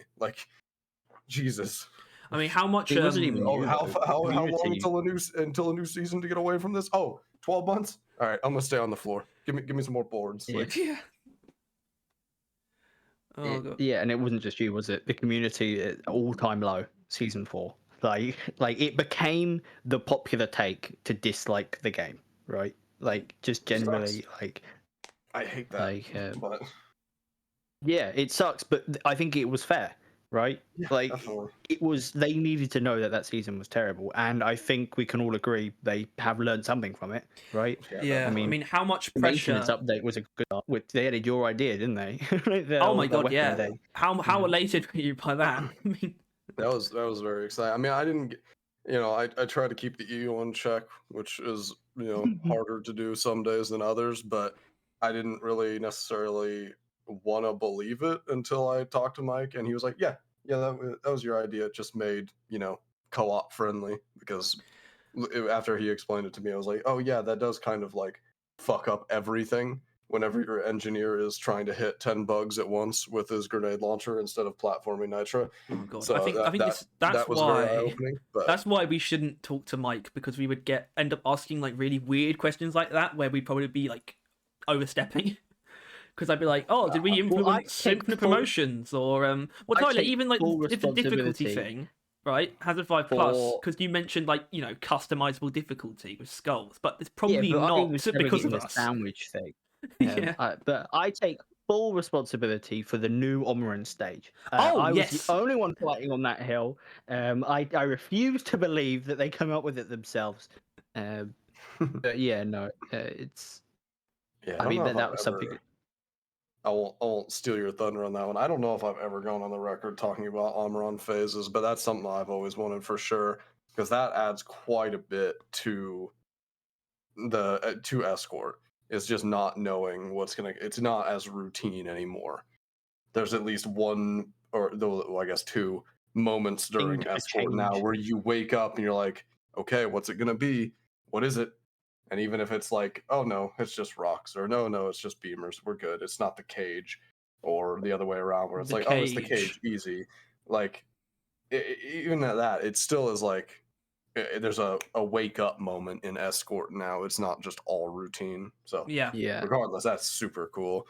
I'm excited about that. I would have liked to see like 2 or 3 new attacks just so there was like a lot of diversity and maybe even add yeah. it to like every phase instead of just 2 and 4. But Well, we I had mean, another My idea, idea didn't we? is that like one of the default swarm, like probably the third one, would be a specific swarm, right? Like maybe the new Ebonite swarm, or Rockpox one, although people would hate Or that. well, you But have it like would the just be pulled from pre-existing. the Yeah, Praetorian swarm, yeah, that kind of exactly. thing. Praetorian Swarm, Grunt Swarm, Swarm, Mactera yeah, Swarm, that's interesting. and it can Just a randomize between them. light change, which is what they've Oh, yeah. basically done already. But yeah, I think that's kind of all you could do for the Omeran. I think there's still problems that lie, earlier on in that game mode, but the Omeran was unnecessarily bad, and I'm glad they've addressed it now. Yeah. And I do take full responsibility. Yeah, I would like to see some sort of skill up for Almiron where you could make it go faster somehow. I don't know what that would look like. Maybe if you got there with Yeah. all the plates, it would drill faster or something. I don't know. Maybe that's just like Or like too maybe steamrolly, but you could use the oil shale in the room. Like you could take the batteries mid fight or overfill whatever, it. and like fill them up, put it back in, and it like boosts it basically, something like that. overclocks Maybe. it. Yeah. It could even be a way Yeah. to like you could even potentially use that to, I don't know, give yourself a break. 'Cause maybe if you take the batteries out, it will stop, and therefore the bugs could stop attacking her. But then the progress would stop. I don't know. Maybe. That might be a bit too complicated. I just think that mission is still suffers from just, it doesn't excuse its rigidity still. That's always been my issue with it. You have so little agency, right? Like you have to be right next to Doretta. Even when it stops and you have to recharge it, someone's got to be next to them because a single grunt is going to start like wailing on it. It's just the least free mission, followed swiftly thereafter by industrial sabotage. Yeah. And But see, like this is the shit though. Is like it's this is where I think a lot of the stop complaining about like content comes from because we got a new Omron phase and we're all really excited about it. But all we can do as people who are really into this game is say, you know what, that's awesome. Now this and this. You know what could make this even better? yeah, This. It's only because And we've I had don't. the time of like hyper focusing on the game Yeah, to come up and with like a list of stuff. and here's like my way to spring off of that is goddamn, I want an escort rework instead of season 4. Like, we could have articulated all this shit 8 months ago, and instead of Rockpox 3.0, we could have had basically a more interesting mission type. So I don't know. That's so kind of my. You definitely think like the Rockpox being part of season 4 was like, I don't know, forced maybe. I mean, they kept it under wraps. They knew it was a bad idea. They didn't fucking talk about it for like most of the teasers, Well, yeah, I mean, right? well, no, It the was like Rockpox wasn't in the the marketing video for game. season 4 at all until the key art was like fully revealed. That's when, Yeah, and that they was showed like the breeder and that. oh yeah, there was the yeah. breeder. I guess there was the breeder as well after. They kept it under wraps as much as they could because Yeah. they knew people weren't looking forward to it, and I don't know why they added it in the. Thing is, I do know why they added it because Rockpox sucked, right? Before season It 4, had 3 enemies. Yeah, it was like it was not worth talking about, and arguably they should have left it that way. Maybe, right? Some people think the more enemies hasn't helped, only hindered, but I feel like they just felt like they had to kind of make it a full enemy set, even though everyone hated it and will hate it. They probably knew it going into it, but I mean, we got to talk it about just feels enemies, like- though. I think, right? Because that was honestly one of the most controversial parts of season 4 was actually the enemy, like the Stingtail. I mean, fucking hell, what a fiasco! And obviously they're adding more enemies in season 5. Yeah. So I definitely see. I hate how the Stingtail got the exact same solution as the Rivals did, where people complained about it, and instead of like fixing it, they just nerfed it into the ground, so now no one talks about it. Okay, no. The That's Stingtail how they solved it. The Stingtail isn't that ignorable. It's really not. Sure, but is it still anything though? Like they just nerfed it. They nerfed like every single thing there, really. Like that's how they dealt with the Stingtail problems. They didn't make it so you could shoot the tail, using a bit of skill to stop that. They didn't like do any, interesting mechanic. They just made its health lower and armor weaker, right? That's how they dealt with it. It was definitely jarring coming back because I stopped playing DRG in I think like middle of September, like pretty much cold turkey, and I didn't come back until like a few weeks after the November maintenance update, and it was jarring how quickly the Stingtails died. Like it literally just suddenly like a fat boy, like a wayward fat boy, their direction, and they would just lay down and die, as opposed to shrugging it off and chain grabbing you like they did before, pulling you into the radiation. Yeah, exactly. I guess what I'm wondering is if you have any concerns about the new enemies, because enemies is something that they don't have. They don't have a 100% hit rate with enemies being like accepted. They don't always go down that well, and they're adding quite a few actually in the season 5. I think the enemy thing is not as bad as we feel it would be. I definitely understand where you're coming from because of like the Stingtail, but I think the septic spreader was pretty close to good. It was just because of the timing of it, in that it got added in season 4 and then didn't get touched until the maintenance update. And I think that's why it felt so oppressive, is because we didn't get shoot downable goo for. That's what I'm on about though. That's an interesting way of nerfing it, right? Exactly. Which I'm pretty sure that was a YouTuber's idea as well. I think. I don't quite remember who. Shadowhaxer, was it? Yeah. That is what I was hoping for the Stingtail, right? It's something more along those lines, and it's what I fear that if whatever creature ends up being the most overpowered of the new 4, which if I had to guess, the one with the weak points spread out, that thing might be too oppressive sometimes, like the Corlock. They're just going to end up like making it really easy, and that's like their solution. Which is likely, considering they're probably just going to want to get this the patches over and done with, right? With season 5, so there is that aspect of season 5 about how they clearly want to move on to Roadcore pretty quickly after it, and who knows? What if there's a chance that a lot of it needs attention post-launch? That's definitely what I was about to say. That is the most concerning part is. The reason that Stingtail, even if it wasn't fixed in an interesting way, and Septic Spreader are now not painful to play against is because they got post-launch attention. And these new enemies getting the post-launch attention they need is what really matters. hopefully they all launch in a fun and engaging state, and they don't need the attention. But if they do, they need to get it, and that is not And negotiable because if we like, yeah. Yeah, if we don't get it within the first couple months, then we can assume they've moved on to road core. And if they've moved on to road core, they're not getting changed for 2 years. Or around much. that's our assumption is of when 6 might come out. Well, we're looking at okay. I about guess 2 we years. could quickly break that part. We could quickly break that down because I believe I'm gonna have to rack my brain a little bit. So the aim is to launch the road core closed alpha in Q1 of next year. And obviously the generous take on that is that's January. And then they said that road core would launch early access at least 6 months after that. So that would be July of next year. Earliest, by the way. This is earliest. And then obviously, you know, the idea of plan season 6 after that, which means season 6 is probably going to take, probably at least half a year to actually come out. I think we would agree on that. Yeah, I mean, then, February 2026, I think is like probably when we might know what season 6 is. We might. Yeah, my biggest alarm and concern that I raised on the like long yapping video I did with Millie after the season 5 stuff is how are they going to handle the early access for Rogue Core? Because if it's anything like the early access for DRG, both games are going to suffer the longer it's in early access. And that's not to say that Rogue Core needs to get rushed through early access, because that's how we don't get DRG2 in quality. Because DRG spent years in early access getting massive content updates and attention all the time, and Rogue Core presumably is going to hopefully get the same treatment.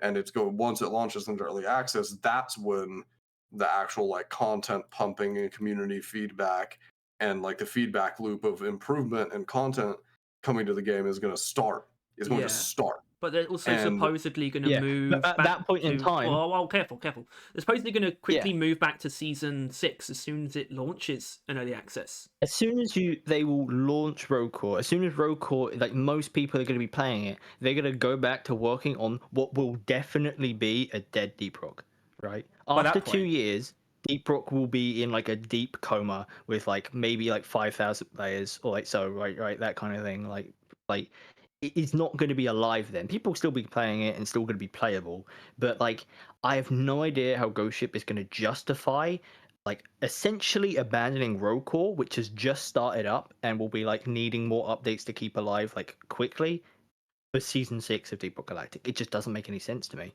right? Like I don't know if you like agree. Yeah, like, I don't know. The time scale that's happening here is like that of a passion project, and I don't doubt that that is what DRG and Rogue Core still are to them. But you got to understand that like you have 10 million downloads on this game. Like it's gone beyond the scope of something that you can just put on the shelf for 2 years and then come back to like nothing has changed. Yeah, I sometimes wonder if they don't realize how big they are. Sometimes. I guess maybe not, but I mean, they've kind of just waved off like an absolutely a monolith in like at least the PvE like horde shooter genre, right? Like it's like one of the big foundations, and they're just like, all right, we're gonna go work on another game. See you in 2 years.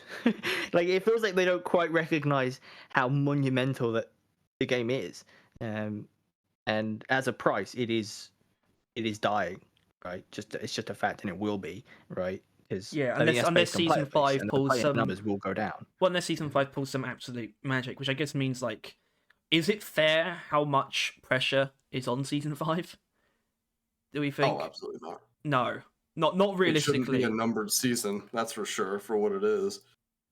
Like, what would you do with it instead, though? Well, I mean, I guess it's not improper to call it that, but I don't know. I would have definitely said I wouldn't have called it a season because it's going to run for 4 times their established time for a season, which is just kind of crazy. But an hour wait, not an hour, a year wait. An hour? A bit longer. A year wait. Let's go. A year wait. The season 5, and then 2 years after. You can't like this season is that's unfair, especially since it hasn't took a year to make, right? No, Like it just hasn't. it's It's a still, regular, if not shorter than regular time spent on this update. which makes it more Of impressive given season. what we've seen Yeah. from it. But yeah, it's like Um, it's not but like it's been in the it's oven for like that long. The only thing that has is the fact that the overclocks, a lot of them had been prototyped a while ago, and that's kind of it. And even then, they probably changed quite a lot of them. Season 5's been in the oven for a pretty short amount of time, and that makes it really impressive to me. And it's almost like, yeah. But ultimately, I wish they could do this more often. It has put itself in the exact situation where impressive is still not enough. Oh, yeah. Right? It's so unfair, and it's unfair that like it's their fault. They are still deciding to work on another game, which I guess that's what I would ask you. Do you think Rogue Core is going to be worth it? Like, it's a big one. It's a big. I mean, it really depends on the meta progression and everything. And I think whenever you start tiptoeing into a roguelike, the amount of meta progression you can do is very limited before you just fundamentally break your game system.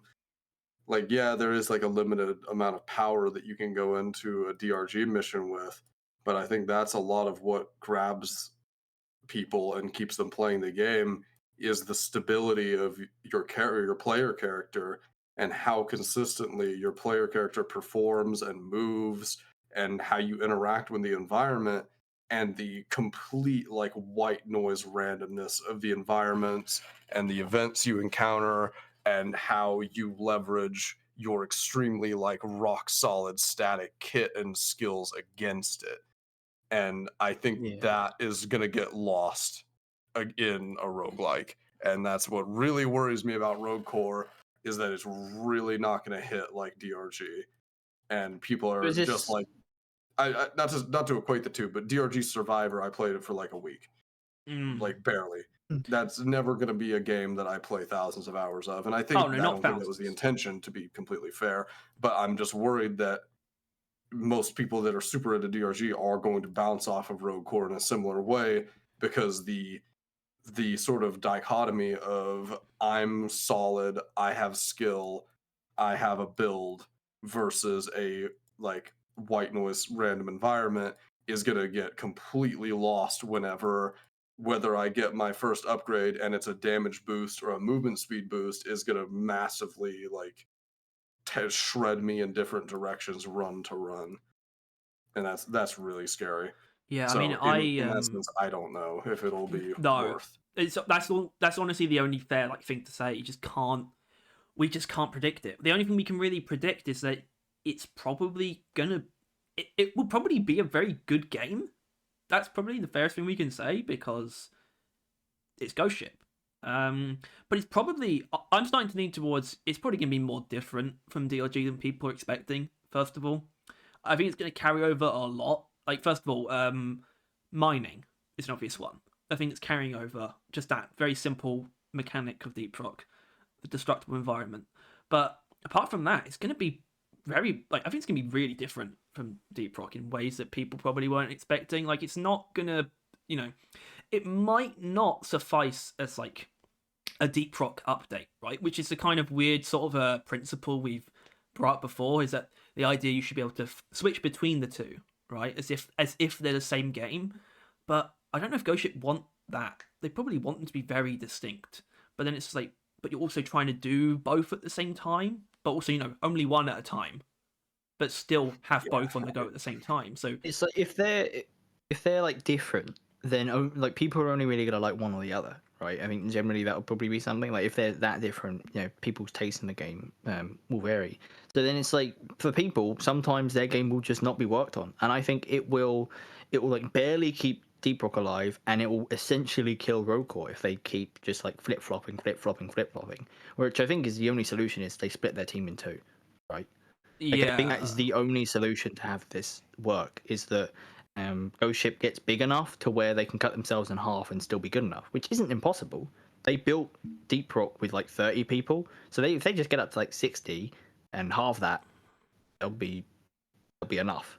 You would assume, right? You would hope. Yeah. I mean, this is all like spectator speculation, Oh, but very I much mean, so. in some degree, like I hope that makes sense to me. Like that having two parallel working teams is kind of the only way you can do concurrent development for these. Which maybe that's the solution they've had in mind the entire time, and us being like, how will they do it? How will they do it? And they're just biting their tongue, not wanting, being like, you fucking idiots, we're just gonna work on both at the same time, dummies. Like, but But they at also, the same based time, on it's what like it's a they've very valid concern. based on what they've said, they don't want to do that though. In the recent Steam post, they we want to adopt the idea of don't half-ass two things, whole-ass one thing. Right? They said that, or they quoted that. It's just like they're gonna need to get a second ass. Like that's the thing. You need two asses. It isn't. It's not going to be them half-assing. It is them literally being like, I guess, a bit more of a game company and just having two separate teams working on two separate games. To really drive this horrible analogy further. It's really just horrible analogy. You can't fill two toilets with one ass. You can't. Really, and if you try, you just make a really big mess, which I think is what we're worried about.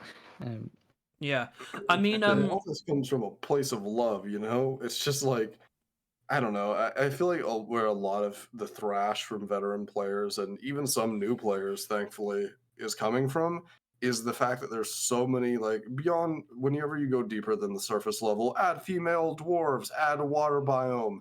There's so many good fucking ideas. Yeah, there are. That there's so much potential content. Like, I understand technical debt's a thing. I understand adding a new, reactivating season takes a lot of rewriting code. Adding weapon maintenance certainly took a lot of time. Adding any new subsystem or repackaging the game is going to take a lot of work, and it doesn't pay off in a lot of like, ooh, that's zazzy. Like, rewriting the code doesn't get clicks. But at the same time, there's so many good mission ideas out there that are effectively more kite mining 2, point extraction 2. I'd be fine with that. All you need to do is add a little tweak on it, change the cave structure a little bit, do point extraction in an 8-egg cave instead, and just make the objective slightly different. You kind of get what I'm saying? Like, add a mining mission where you start in the middle. I guess this is where we need to bring up one of the comments that you left on one of our videos, because that's you mentioned this. Gotta check my receipts. Yeah. Hold on. Where is it? I got it here. We could read it. You could read it. I don't know how we want to. Which video is it on? Just so we don't have to the garbage takes one. The hot takes. Okay. One. Yeah. That you can just post a screenshot and I can read it as well. What specifically? I think I can put it up actually. Is this it? Yeah. Oh no, here it is. Some of it was referring to the comments itself, but you did obviously mention your got it. Just like a lot more game modes idea. Imagine if DLG had 20 mission types instead of 8. Even short, bite-sized content that's one unique idea would do so much to flesh out the gameplay loop. People who find the game repetitive. That's just my personal fantasy. Basically, so the 20 new mission types thing is what some people latched onto. And someone said that they would find that to be awful. Which is kind of interesting, because I'm not sure I actually agree with the idea either. Because it's like, because I already see that, I feel like that's already what we have, is so many versions of the same mission types stored within them already, based on the amount of variety you can get out of the RNG. So I don't personally see why we need loads of slightly different missions, given that, in my opinion, they already exist. I don't know if you can see where I'm coming from. Yeah, but I mean, that's the thing is, a lot of the complaints in these comments is the game's repetitive. The season adds nothing new. It's like, well, I mean, people want new mission types. People want new things to funnel. God, none of these ideas are good, bro. What do you want added to the game? Fucking Corruptor 2.0? That video was so interesting, because obviously some people we got some comments that said that it was cancerous of us to do it. And I gave that a lot of thought, because I don't like the idea of being an echo chamber. In fact, I hate it. There's nothing I want less than for us to... Which is actually another reason why it's so good that we've got you here, because we've never really had anyone with opinions about Deep Rock to talk to outside of us. It doesn't happen that often. But But Yeah. obviously, I really thought about those comments, and then thought about also the comments that we read in the video. It's like so much of it was really just not well delivered. I mean, that's what you said. There was like they weren't delivered with any kind of tact, really, which was really the main problem. A lot of them had a point, but they just didn't know quite how to ask for what they wanted. Yeah, I'll give you guys credit more than anything is actually censoring the people who sent these comments, because I'm well acquainted with another YouTuber who made a reading negative DRG reviews, so you don't have to, and failing to censor the people's names. And the first five, I think the first four people in that were receiving death threats and like anti-Semitic slurs on the reviews. So that was there you interesting. go. Well, obviously, well, I did consider the fact that Can't because trust the internet to be civil, right? No, obviously not. But there's I considered the fact that on the grand scheme of things, we are a very small channel. And so the chances of that kind of thing happening is actually very low, given that we don't have like hundreds of people at beck and call, like not even slightly. But even still, it didn't make a difference. I thought I'm still going to show these people the courtesy of not putting their name out there, even though it's already on a public forum, right? It already is out there, but I'm still not going to show it because I don't have to. It also lets us be as mean to them as we wanted to be, which is kind of shitty. We're being mean to a bunch of words, not a person at that point. That was kind of the idea. But yeah, it's like it is confusing to think about someone who is disappointed by what they showed for season 5, though. I guess it's something to consider, and how excited we actually are for it, because I think I'm on board for literally everything in it, except reactivating seasons, but only because it's not going to affect my gameplay. But everything else, I'm like, yes. I'm just saying yes to all of it because it's just all sounds fantastic. And I think we're pretty much all on the same page about that. And it's like, obviously, there's so much more you could ask for. Do you have any problem? Oh yeah, that's a good question. Anything you think that is distinctly missing from season 5 that they shouldn't have like missed out, or anything you think might end up being bad about it? I don't know. I think that the days of getting a new gun is probably behind us. Yeah. I think that's my main concern and sadness with the state of the game. The potential deep rock that I think we longer term players had, even before the game actually came out. The game that we loaded up then and saw in the future is ultimately not happening anymore, right? If updates happen every 2 years, the time period where we will get 20 game modes, if that's what you want, or the time period where we would get more guns, not inherently that we wanted. There was a point in time where we wanted more equipment, right, or subclasses. Oh yeah, right? yeah. That was yeah, exactly. The point in time where the game could have developed that much and that interestingly, or in that branch of stuff, the content that we want, just doesn't exist anymore. We can hope for another season, right? Which we can hope adds that motherfucking perk rework.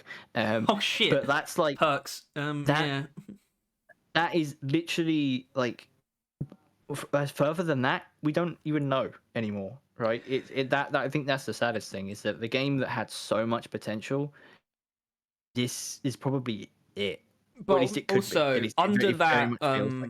Under that sort of context, we kind of also agree that season 5 almost brings it to a point where you don't actually need much more to to leave the game. And I guess that is one of the last things we really want to touch on, is what is left for Ghost Ship to do with Deep Rock, and therefore what they could do with season 6, or what you would want them to do with season 6, or even possibly future seasons.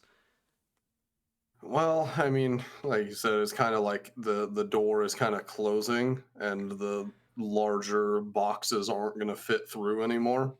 Now it's kind of you're throwing some CD cases through right at the end before the door shuts for good, rather than full packages. But I don't know. I would definitely. I think there's a lot of mission slight mission types that there could still be added. At least one more. That's like I said in that one rant video with Millie. I think the times of making the new most complicated mission should be over. I think it should be more simple mission types, and I mean, I think the idea of a biome or subclasses and hell, maybe even perk rework is probably too far gone. Like we might get one of those things in season 6, Yeah, I but mean, I would I'm definitely. pretty damn confident about a biome because it just seems like the natural second, I guess, But second that's not side of the even. coin to like the But, biggest pieces of content, like mission types and biomes. but like as you mentioned though, it's not even like needed. Like biomes, even though they sound as big as game modes, they ultimately aren't really even close, right? In like Yeah. content, like biomes is just another modifier to a game mode. Game modes are ultimately the core foundation of a mission. You then put a biome on it. You then put like anomalies and warnings, and then I don't know, you put whatever's in there, like a machine event, right? And it's like I don't know if it is so limited. I'm not even sure I want a biome like that. I feel like that's like it's like cool. One more new biome, and that's it forever. Like it's like Yeah, it's basically we've got one wish left. And it's really yeah. hard to say what we would want that to Oh be. god, if we did only have one, I mean, it wouldn't be for me. It wouldn't be a perk rework.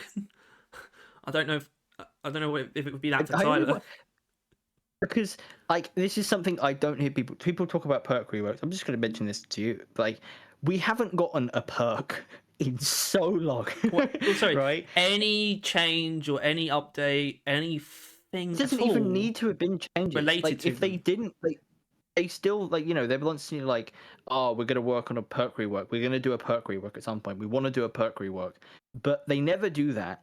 And because they're not doing a perk rework, or like they want to do a perk rework, they don't add any perks. So I genuinely think perks could have been one of the biggest, like next to weapons and I think they are in like class defining abilities. Yet we haven't received any in like years, and that's infuriates me deeply. There you go. And that's why season 6 needs to fucking have a perk rework, or at least perks. Just give up on the rework. Just add perks, please. Because I think that is the content I think is missing the most. Just more perks. Um, like how much vampire defines like cryo driller, right? Mm. Stuff like that. We haven't received any perk that could inform any build like that, or Yeah, like I've like I don't always know loved the with idea of Gunner born like a ready. shield How much siphon, that like an anti-vampire, where it's like you can get a very small amount of shield from shooting. I don't know, armor. I don't know, something like that. It'd be like a very small amount, but still, there's like so much yeah. potential there. But there's so much potential there, but they don't really have like the time or flexibility to flesh out the things that have all that potential because they can only really do it in one big like sweep now, um, every couple years. So they kind of have Yeah, to be That super careful about what they add. I guess it's a why basic thing is whether or not we expect season 6 to match season 5 because I personally do. But you know, is there any point in it being that big? I guess it kind of has to be, but it's going to be in a really weird spot, and that's thinking too far ahead. But I think we probably all do think that far ahead sometimes. yeah. I don't know. that far ahead being the next update. Right? Yeah, That far ahead, 2 years into the future, being the next time they add something to the game from the one that they're currently doing. It's just it feels bad. Yeah, It feels so bad that a game where they were constantly adding new things, like like beer update where they just added the bar and the overclock system, like stuff like that. A game like that has become. well, Hopefully, we that's get what a you single get when the like game isn't done overclocks yet, though, isn't it? Though, secondaries in 2 years. yeah. Yeah. I don't know. I guess that maybe the vision just isn't shared between them and the community in the sense that there's this much stuff left to do, and they just don't see it as as promising or as interesting as we do. But I guess I'm still just staring at this comment. I guess this person didn't really understand my point with the 20 mission types thing. Is that there could have been so much stuff added to the core gameplay loop instead of don't get me wrong, season 1 and 2, all the Yeah, I know why weapons, though. that shit's incredibly important. But it's like, how often do you see a nemesis? How often do you see a prospector? I get it's all hindsight, but it just feels like there's so much content in the game that could have been much more appropriately placed into things that I would still be interacting with every day. Well, this is what Like I if we kind had, of I wouldn't miss the Prospector if I was Mm. playing Morkite 2, on if that was in the daily mission loop whenever I was playing the game or playing the, just blue level grinding. If I would much rather have a new mission type instead of the Nemesis and the router, because I see the router once a month, but I could see a new mission type every day. Okay, that makes me think of secondary objectives though as having Yeah, a lot of that's it. potential. Like, why not make hunting down a prospector a secondary objective? You've got a very strong chance to see it every day. It's probably going to be there in Yeah, every rehome it at least into that. once in every mission rotation. Yeah, just give it a fresh coat of paint. Make it a super silicate harvester or something. Make it summon bugs instead of robots. I wasn't even thinking changing it at all, but you could. I think you don't have to. Yeah, I think that's like kind of the content we can only hope for, where they just start like pulling the stuff that's already in the game, rewiring it, put it back in, and just kind of like reinforcing everything, like without actually having to add that much more stuff at this point, right? Just like kind of take what's already there so it's quicker and easier, and then repurpose it into more meaningful content or just more content.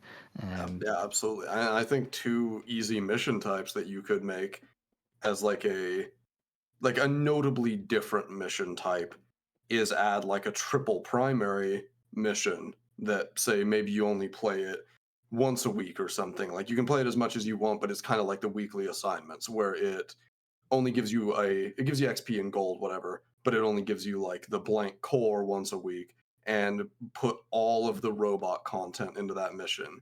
So not sabotage necessarily, but say this, it's going to be a max length mission just so you have enough cave to fit it all. So take an 8 egg mission, put the prospector, put oh god, I'm drawing a blank, the turret controller in it, obviously put rival presence, the warning on it, or just have it be that way implicitly, put the Nemesis into it, put a prospector data deposit in it, put a router in it, and have like an 8 egg cave, just to be clear, not the actual objective. And those are all your objectives. Kill the prospector, kill the deposit a data cell or 2. So you have to do a prospector and a data really deposit. love that, but you got to think: could they get away with making another rival mission?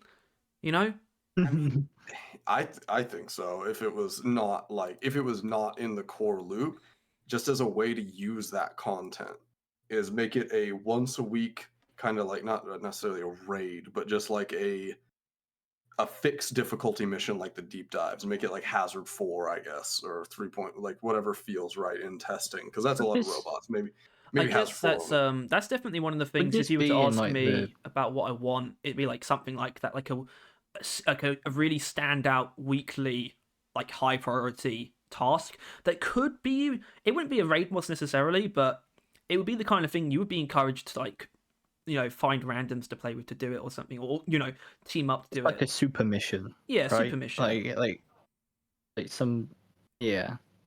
And this would you think this would be in like the map or the deep dive terminal? Like what kind of like presence? I mean, I'm not super picky on it. Deep dive terminal is a good idea. I was thinking it would just be in like the top left corner of the mission terminal. Like there'd be a rival one for the week and a Rockpox one for the week. So you'd like clean 4 plague spikes, kill a corruptor, and maybe like kill 200 Rockpox bugs or something. And like, I get that we're all very tired of Rockpox, but at the same time, like there may come a day when newer players are actually interested in engaging with that content, and actually having it all in one space like that would actually feel like, holy shit, this cave is just like overrun. There's a corruptor, there's like a breeder, I have to kill all these bugs, I have to cleanse the infection, I have to clean 4 spikes, and that is the mission. It's not all of that on top of 4 eggs, and it's like, god damn, I just want to get my eggs, but I gotta do these spikes and I gotta do this corruptor and all these rockpox bugs. No, make that an actual mission type. And I don't think that should go into assignments or like the core gameplay loop necessarily, because it's still very much like the seasonal problem of like, god, just get me away from this. But at the same time, it's like the corruptor is about to be on the same level as the prospector and the nemesis and the data deposit and the router. Like, all of that stuff could go somewhere and do something. Yeah, it's kind of just a bit. It's just about to become, when season 5 launches, it's just going to become an ultra rare like nuisance, basically, something that you And barely still ever not gonna come do it. across, and that you don't really want to though, even when it happens. Whereas if it was like in that thing you just mentioned, like a super mission type that focuses on those, those bubbles of content, suddenly the choice almost makes it more attractive. I think, like the fact that you can choose to do it almost makes it more like, oh, maybe I will actually. Maybe I will. Yeah, and maybe make it like that. So it would pay out about the same as a normal mission, but say the first time you clear it for the week is double gold, double minerals, double XP, and it gives you like 1 overclock and a blank or something. And then after that, it's basically like comparable to a normal mission, and it would probably be slower just because of all the stuff you'd have to do.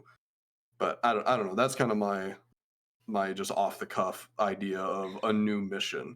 And I think that's the plot that was lost in a 500 character YouTube comment when I say there should be 20 missions in the game, is that it's not to bloat, like it's not to literally make Morkite 2 where it's just Morkite but you go uphill to start.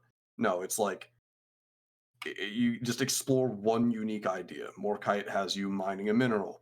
Point extraction has you juggling heavy objects. Eggs is heavy objects but angry, and then you have the more complicated missions, which are more complicated. But I just think there's still things you can do that are simple. Like I really don't hate the idea of the idea you always see, which is, oh, I want a survival mode. I want to have to kill this many bugs, before I can leave the cave. I don't hate that idea. I don't think it's perfect, but at the same time, that's an incredibly easy thing to implement into the game. Even if you didn't make it a normal mission type, it could be just like the once a week thing. It could spawn bugs a lot faster than Hazard 5, for example. Even if it's on a lower difficulty, like you could have a weekly mission where you just go into this cave and kill 1,000 enemies and then get out. And I don't think that if that's a like side grade or just added into the core loop and you're able to play it on like lower difficulties to get through it quickly, I don't think that's necessarily bloat, because it, once again, it would do something to spice up the loop, and switching builds to kill more enemies in place versus constantly moving around something like Morkite or PE would at least add some interesting ideas. So yeah, it would be probably be very similar to point extraction in some ways. You would like use certain things, like you'd probably, I don't know, use the mine head as like a base possibly, and you just put it in any given cave. I mean, I don't think I've ever not wanted a survival game mode, to be honest. I think I always have, and I've kind of resigned that it probably won't happen, but I still want it. I genuinely do. I mean, that's probably something I want the most. I mean, I think I mean, I don't know what we're thinking in terms of how long this is going to go on for. I don't know. We've got a few other things that we could go through, but I don't know if you're sort of sure, go for it. eager to get out of here. Okay. It's season 5. I mean, you were talking about, a super mission, I guess. That would definitely be like a new gameplay system of sorts. And I think that surprised us quite a lot was Hazard 5 Plus, which is, it is kind of just numbers tweaking. Like, it's just kind of just tweaking numbers. But it is still a new gameplay system, which is something that I don't know, I personally had kind of resigned that to probably not happen again. I thought we were completely past the stage of new stuff being added, like on that kind of level, even if it is still just in like numbers. Which makes me think, I don't know if there's anything that really surprised you about season 5 though, because I was surprised by a lot of it, especially once they got to, because you could see new difficulty on like the left when they were going on the stream. Like that was like a thing that was there. And we picked up on that, and that was kind of when that was a turning point really of that stream to make us realize season 5 was going to be a pretty big surprise. So I don't know what like surprised you the most or stood out to you the most. It's like, wow, I didn't think they would do that. I didn't watch the stream live. I didn't know anything really in advance. I don't know if there was anything to know in advance. I think what, like, going through the VOD and everything in retrospect, what probably caught me the most off guard was the old season thing, because Mike basically, when we were talking on that podcast, he basically said that would be like incredibly difficult to do and take a lot of time. So I wouldn't say that specifically surprised me the most. It's just that that made it into an update that already has quite a bit of stuff going on. Like that from what he had to say about it, it seemed like the reactivating season things was going to be very, very hard to do, which understandably so, because from what he said, if I don't mean to misquote him, but what I remember him saying was it's basically was never designed to do that. It was never intended to come back on. And in my mind, that meant like we're not saving the players' data from the previous seasons. Like obviously you're keeping track of the items they have, but in my mind that meant, oh, so the game doesn't even know what level you were in season 1 and 2 and 3. But it didn't things it save does that. so, which is weird though, because Yeah, it does. It will exactly. remember. So maybe they reverse engineered that to maybe it's like the highest item you received is like a checkpoint, and that's what the game is pulling off of. And maybe you like in theory, if you got this hat and then 2 levels up from that, maybe you're going to lose those 2 levels up, and you're going to be at that hat, and that's how the game is going to remember where you are. And they're just not. They just don't want to explain that because that's too like complicated. And it's for the also like average most player. people wouldn't notice that, you know. Yeah, exactly. Sure, except for like anyone that reached over level 100, right? That would True, then. yeah. Oh Like, yeah. So because I'm the way it expecting. sounded, it sounded like it was just whatever you were. They have kept track of it by some voodoo magic. I think they might have sacrificed someone. That's not, Like, yeah. I mean, maybe they did keep track of it, and I'm just blowing smoke. But that's kind of like was my takeaway from him saying like it was never meant to do that, and yeah, it would be very hard to do. And my I'm not kind of surprised takeaway you're was surprised like by it. it just like we would have to start everyone from 0 again, which even then, still not the worst thing in the world. If you didn't finish the pass, like obviously going back to 0, like if you were at 99, that'd be pretty painful. But I still think that's better than the current system we have. But that's beside the point. Other than that, I mean, yeah, new difficulty is. I knew there'd be something to satiate like veteran players. I would hoped and assume there would be. I'm still pretty surprised that they actually did a new difficulty, which I mean, I understand the way they went about it is very like fence sitting, which I don't hate by any means. I appreciate it. I don't think Hazard 6 and just ratcheting up all the numbers again would have been a great idea. The thing is, it's fence probably the sitting only by way we were gonna get it. it's fence sitting, but I actually think it's better than the other option. Oh yeah, Like I think I it is. don't It's know if definitely- do you like still. I mean, I don't know if you did before, but do you still want like a Hazard 5 or Hazard 6? Sorry, do you even need that anymore, or think there should be Not an really. actual higher number? Because I think Hazard 5 Plus, that to me's got it going on. Like that makes sense to me. It's the way to push the difficulty. My view of the increased difficulty was always like more warnings, kind of like more. It would definitely be more silly, but I always thought like more warnings, triple warning right, and yeah. one positive kind of. But no, this is definitely like a much more direct difficulty increase.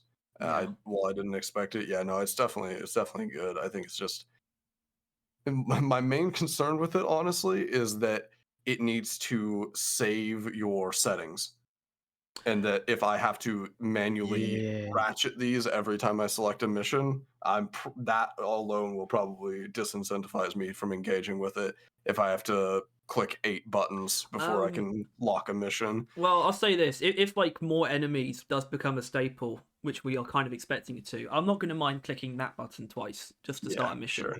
But I definitely agree, especially because I really like the idea of Hazard 5 Plus being expanded upon, not necessarily over time, because obviously there won't be any updates between 5 and 6, but I would love to see more stuff in it, like more factors. And something that I brought up was definitely. Like, I don't know, because elite enemies, I think it might have been Andy who said, someone said this, they were asked, like a Ghost Ship dev was asked, like, what like their biggest I think it was this is paraphrasing, but basically their biggest regret with like the game, and I think they said like elite enemies.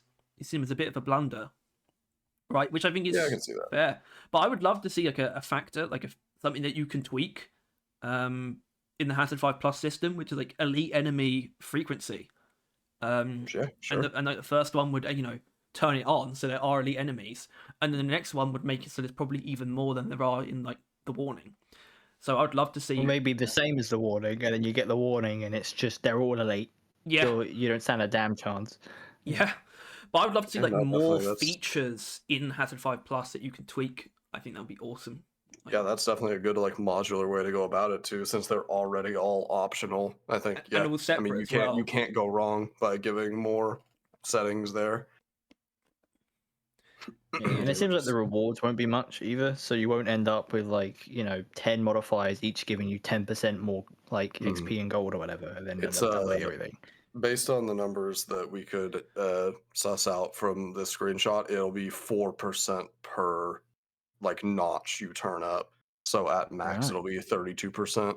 Yeah, is, I think I remember you doing the yeah. math. And I was like, that's quite Mhm. small, but that's not the point. My- The yeah, point my boy isn't. math failed hard. But No, I it's think you're basically- right, but that's not the yeah, point. The point isn't the amount of XP you're going to get. It kind of is, because I'm definitely going to try and use this system to get, like, when the opportunity arises, to get, like, the biggest XP mission possible. yeah. But the point is to just test yourself and sort of flex your muscles with the different kinds of difficulty that you can, I guess, inflict upon yourself.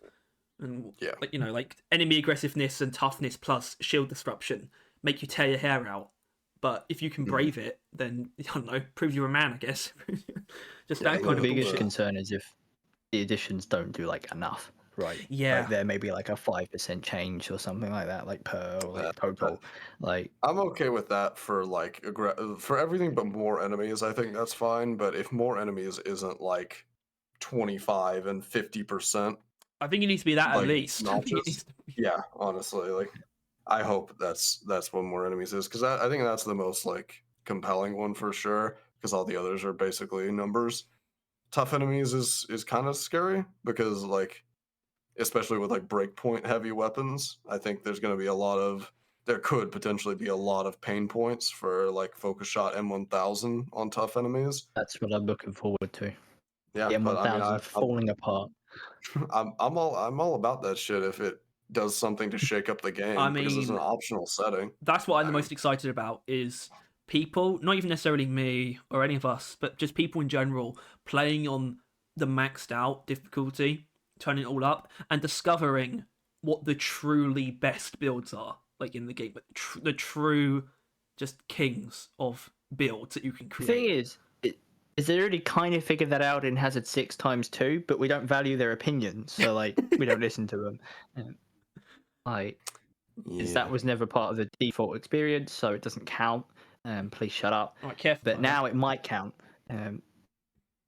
It's because I don't- while those I people don't- are sitting still arguing with you about why Hazard 6x2 is the definitive best way to play the game, the rest of their community has walked away from them, and now 7 times 1.5 40 nitro resupply increased diversity did you is just the say now to me? What the is now the default difficulty for them to play on. And whenever they're like, no, 6x2 is the best, and they turn around, they're like, wait, guys, wait, I'm coming. Yeah. I'm still relevant. I mean, I have always wanted to experience, and that, like, obviously I will. I mean, I'm planning on getting a PC at some point before Road Core, so I will definitely experience it. But I've always wanted to experience Hazard 6x2, and I personally hope that part of the approach to Hazard 5 Plus would be that you can basically recreate that yourself. I mean, if So I do if hope the enemies that are times 2, that's well, you know, I'm going to be honest. halfway I there, think at least. I think I speak for us both. We at least want the if you turn it up to 2 on the more enemies, that is double. I want that. I know I want that. My only fear is that they're afraid to like tank people's performances like that. But honestly, just put a warning on it. If they can't handle it, they can't handle it. And let me make my Xbox explode by having too many Cliffords on it. That's my goal. That's the aim here. Yeah, I mean, it already feels like them bending the knee to like Hazard 5, sweats, So it's like, why not go that extra mile and make it really fucking balls to the wall? I mean, I don't know if you have any like specific thoughts on the fact that it is exclusive to Hazard 5. There's been some complaints about that. It's like, oh, why not put it on every Hazard? And I think their logic was good. They said they don't want to create like a difficulty soup, was basically what they said. Yeah, that definitely, I can see that. I think, I mean, day one, there's going to be a mod that unrestricts it and makes it available for all hazards, and probably will adapt it into working on modding too, that's the real soup for sure. But regardless, I mean, I'm sure modding will unlock that for people, but at the same time, I think the natural progression of okay, let me approach this from a different angle. I think that the reason that would be a good idea, to make it like on Has 3, for example, is it would certainly ease the transition, getting people who are struggling to move from Has 3 to 4 to get to 4, because it would allow them to like piecemeal understand why they're having a hard time moving up. Is it that the enemies are more aggressive? Is it that you're taking more damage? Is it that the enemies are tougher? Is it that there's more of them? And kind of pick out the problems in their builds and ease the transition into higher difficulties, or help them build the skills against more enemies, against tougher enemies, or help them conserve their health better. So I can definitely understand, like, there would definitely be some value in that, but at the same time, I think the soup thing is a very valid reason not to do it, because then joining those Has 3 lobbies as that Has 3 stuck player, I mean, I'm sure there'd be some sort of indicator to show like how many total modifiers are on or something. They've got that, but it would still be there. You look at the server list; it would Exactly. probably be plagued with. Like, I feel like most people would end up playing with like the plus options turned on at least somewhat. Yeah, so it would basically just further subdivide the difficulties into like, oh shit, well now instead of 5 Has 3s on the map that I can join, now there's only 1. So yeah, I think there might be a system that isn't this, but you might be able to twist it. Like maybe a Hazard 3, there's like an option where you can basically like for each of the 4 segments, if that's ultimately how the game like breaks down into when you go up a hazard, there's like a single one, which basically it's Hazard 3 difficulty, on it's Hazard 4, right? Like in that kind of thing. So you basically be able to kind of slowly turn your Hazard 3 difficulty into a Hazard 4 difficulty by like slowly turning on the switches. So you go from like Hazard 3 and then you turn one on, it's Hazard 3.25 or something like that, right? Maybe it would make more sense to do something like you can basically. I also maybe you could potentially limit this to like Hazard 3 and 4. Not Hazard 1 and 2. And it could be like, you can click the option to basically give Hazard 3, Hazard 4 enemy numbers, basically. Or Hazard 4 enemy aggressiveness. Yeah. Kind of what we're kind of saying is just, no, obviously don't do it, but take the flat difficulty away, and then individually have like a 1 to 5 on every category. So you could have Hazard 5 enemy quantity with the Hazard 1 everything else, which I think is a bridge too far for sure. Yeah, I feel like that's already not possible. I think they've already decided they're not going to do that because of Hazard 5 Plus. It's like this is how we're pushing the difficulty in a different direction. We're not going to like rebuild it. Everything we've said since we started talking about like 3 and 4 is that slippery slope of difficulty soup, and then people saying what I just said of like, oh well, why can't I play Has 5 damage with Has 1 bug quantity? And they're like, I'm so tired. I think just get out of my house. Out of my house. I think it is like because like they were tackling increasing difficulty, right? They wanted to increase the cap of difficulty, but make it a bit more freer. But then people kind of saw that as difficulty becoming freer, right? People were like, oh, it means I should be able to change Hazard 3, but it's just that they wanted to make the game harder, not freer, right? Really, like I don't know. I think it's like a different problem that people are then asking for, like a different thing than what they added. So at least they've gotten their stance out there though, and I think it is pretty solid. And I'm firmly of the belief that pretty much every player, even those that don't feel like they can move up beyond Has 3, absolutely can, and it's just a matter of tactic and build. And that's not to say that like if they're limited by what overclocks they have, that's obviously kind of shitty, and that shouldn't be where they're stuck. But if they are, they are. And I don't know. I think everyone is capable of playing Has 5. It just requires team coordination and underhanded tactics like bunkering every swarm, But like, if you just don't play FPS games, and you don't have the like movement and aim to swing like kiting and fighting on Has 5, then if that's the way you got to go, that's the way you got to go. I just don't want anyone to feel like it is legitimately out of their reach, because it absolutely isn't. No. Because you can simplify pretty much every combat situation in DRG into sitting in a corner and holding left click, and I refuse to believe that there's anyone that can't do that with enough effort. Like I've seen a streamer play DRG, like a paraplegic streamer. I hope that's not an offensive term. I've seen a paralyzed streamer play DRG on like Has 3 with like their mouth and like a tube that they blow into and like manipulate. If they can play Has 3, like they're fucking owning. I think bro. that's more offensive to the people who aren't paraplegic. Yeah, like Yeah, if you have hands, how can you not play Hazard 5? that's not to say that necessarily, but like Yeah, careful, everyone, don't mince his words. I'm gonna get that guy. I'm gonna go hit that guy up, and we're gonna fucking go fucking boot camp, and he's gonna play Has 5 with me, and I guarantee you, he's gonna fucking crush it too. Everybody can do it, and that's not to say that you have to. If you don't want to, you don't have to.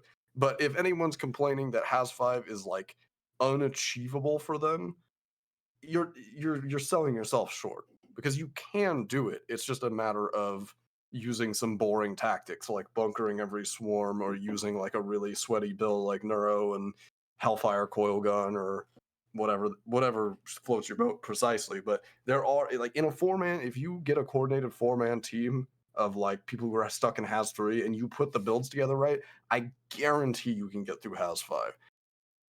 Like it is achievable, and I want to see you achieve it. Yeah. I'm not gatekeeping. I'm pushing you through the gate. You know, I'm not saying you have to play it, but if you want to play it, I'm pulling you. Oh, I'm dragging you over the fence. You're not safe.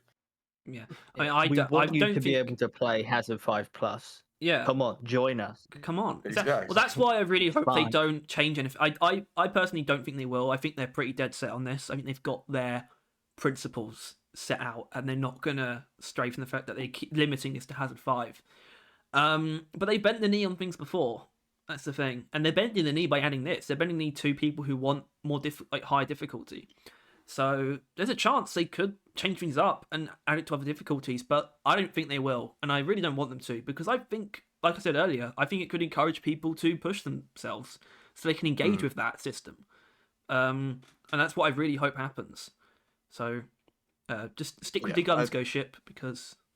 Yeah, I think this one's a good hill to die on for sure, because I find like the 3 to 4 and 4 to 5 jumps are fat, but they're not unachievable by any means.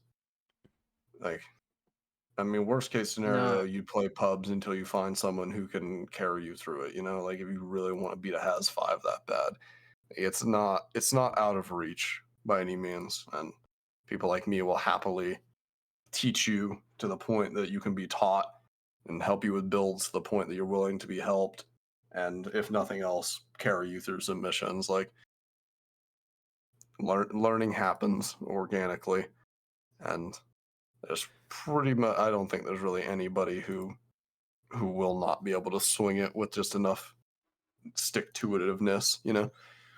Yeah, I have a real Now there's problem with incentive. not like pushing difficulty of a game that I play a lot. It's just like I kind of need to, like, I can't imagine not playing Deep Rock on Hazard 5, because it's just like, it's just natural to me to push like a game that I like this much. I kind of have to push my limits in it for some reason. Yeah, there's not many games where I do that though, because, you know, Skyrim is probably the other game I've played the most, but I don't play that on like legendary difficulty. But it's also not well designed enough for me to justify that, and it's always minced up by mods and stuff. But like Titanfall 2, maybe, because I played that on the hardest difficulty and it was brutal, but I love that game enough to do it. Playing through the Halo games right now on highest difficulty for the first time, because I feel like I just have to eventually get there. It's respecting a game to play it on its most difficult. Yeah. If you can't play it on its most difficult, you don't get it at its most fun. Well, it's a twist of a... It's most satisfying, maybe, would be more accurate to say. I mean, that and it's also about the games being well designed to be played at their highest level. Like, there's some games that just, like, like if DRG say season 6 was just like we're adding hazard 6, 7, and 8, we double all the enemy numbers and health and everything for each hazard you go up. That wouldn't be good. That would not be good for that. That's not good in a DRG sense or a game design sense. And it's games that do that are not fulfilling to play Yeah. on their hardest Well, difficulties. that's why I like, do think Hazard 5 Plus is a little bit of like we're in all adding fairness- more difficulty, and that's it. Shut up about difficulty. We're Yeah, done. exactly. We're Yeah, done. but I mean, we don't quite know they haven't overdone it, right? Like maybe player vulnerability is like 50% and then 100%. The final one's one shots you instantly. You know, but they might that's the have had thing, enough.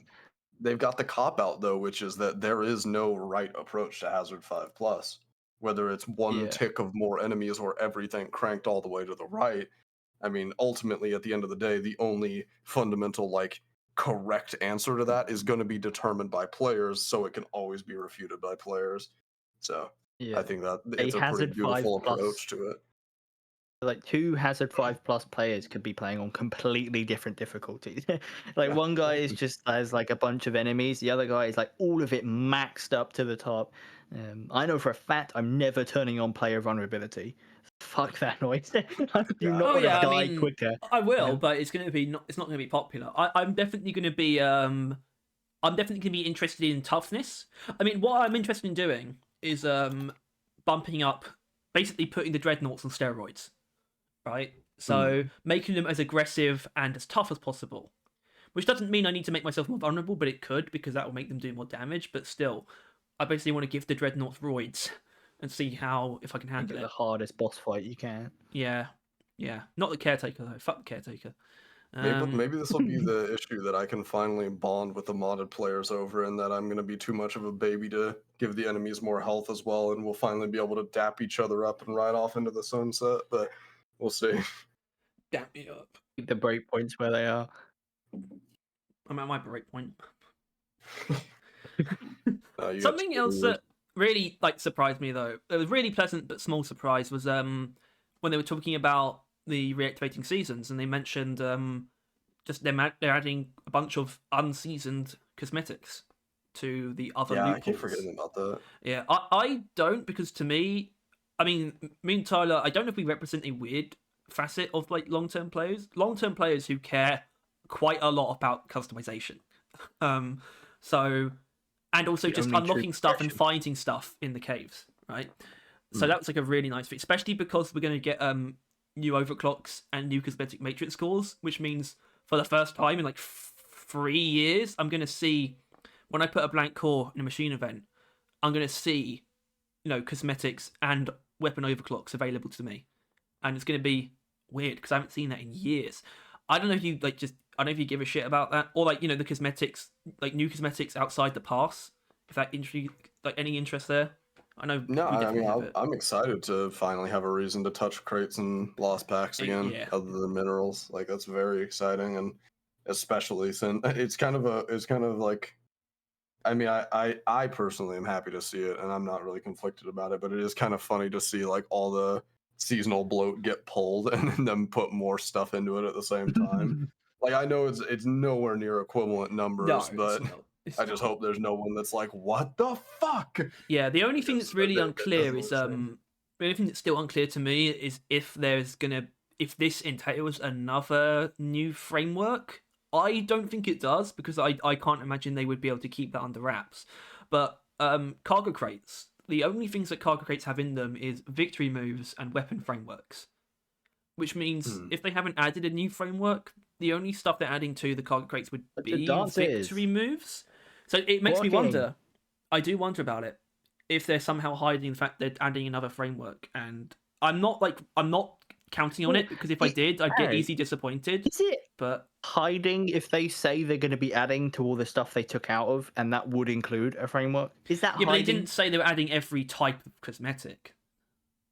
No, but they said they were filling up what they took, like adding back to what they took from, which is that. Yeah, it's I To me just don't know. What was whatever.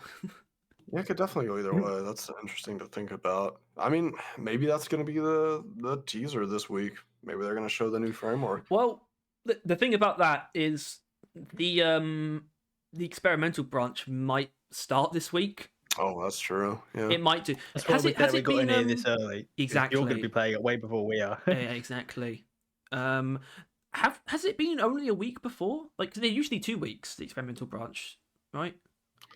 Let me be, if I can be cynical, season 4's was 2 weeks, and it didn't feel like it was long enough. So I hope it's 2 weeks. But assuming it's 2 weeks, like if it is 2 weeks long, it will start on Thursday.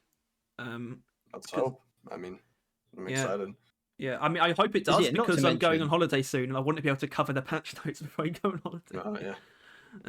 Not to mention like say what we will about season 4, it blew most of the time, but the experimental branch, those patches were absurd, right? They suddenly discovered that weapon balancing is key and God, and they just kept doing it. And yeah, I just have to assume that was Mike. Again, they just put Mike in a room for like 2 weeks and just like go nuts, and he did. Go Code Boy, go.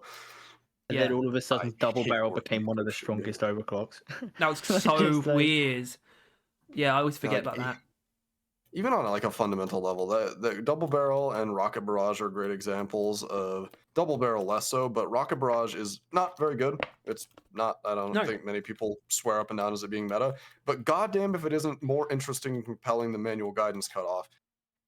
Like doesn't mean they should have gotten rid of it. Personally, right? You might disagree because of the whole clean thing, but I think both could have been fine. Yeah, no, I mean manual guidance cutoff definitely is exempt from my clean argument because it actually tried to do something. It's just that it was achievable with technical skill instead of requiring an overclock, which is where I really got hung. I think I was the only person that name dropped manual guidance cutoff in the patch, like the experimental in the main Discord, and I don't take any credit for that. But I was the only person that made a thread about it, and then it got pulled for Rocket Barrage. Someone was trying to say something. Someone was trying to say something that it apparently would leave the rockets unlocked whenever you would start firing again, but that's not how I remember it being. Obviously, it's too late for me to test it now. It just goes. I'm pretty sure. I think the rockets are guided until you let go of the trigger. And they become. I think if you re-trigger it, you've just started a new set. Yeah, so it wouldn't pick up the old ones because I was pretty sure it did. I don't think so. The goal. The goal was that, like, if there is like a spitballer just sitting there, you shoot all the rockets you need to at it, and then you don't have to keep looking at it until it dies. You can let go and then look somewhere else. I think that was the goal. But that would make much more sense if, like, it fired them. If it was like I think it's like the telekinesis spell from that Skyrim mod. Bear with me, where they would be like we don't need to. They would be really slow. This is how it would have been better, like buffed. The rockets would have been like really slow at first. And then speed, go mega quick when you let go. So you can basically build up a barrage that's just hanging in the air until you let go of the trigger. For all we know, that's what they're adding. But that's almost what Plasma Bursters is anyway, which was awesome because that Plasma Bursters got fixed. That's what I was going to say is Plasma Bursters very much does what manual guidance kind of does for Spitballers, is that you can latch 10 rockets onto its head and then switch to your secondary, and they'll keep like orbiting through him. They'll orbit on the fixed point. Do they though? Because I thought you have to keep looking at it still. I'm pretty sure. I need to test that. I believe you.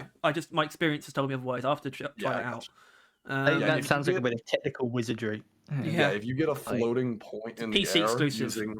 If you use like an enemy, like a floating point in the air, you can switch off and the rockets will continue orbiting. Because Plasma Bursters have the weirdness where if they aren't hitting enemies actively and they hit terrain, then they'll get eaten by the terrain instantly. Which is fine, because the problem originally was that they just got eaten by terrain anyway. Yeah. It was awful. It was so... Like, Plasma Burst is so weird because it started out when... Like, Season 1 experimental, it was like the best thing ever, right? I didn't use it, but I caught wind that it was OP as hell. So they just nerfed it into the ground, and it became like the worst overclock probably in the game.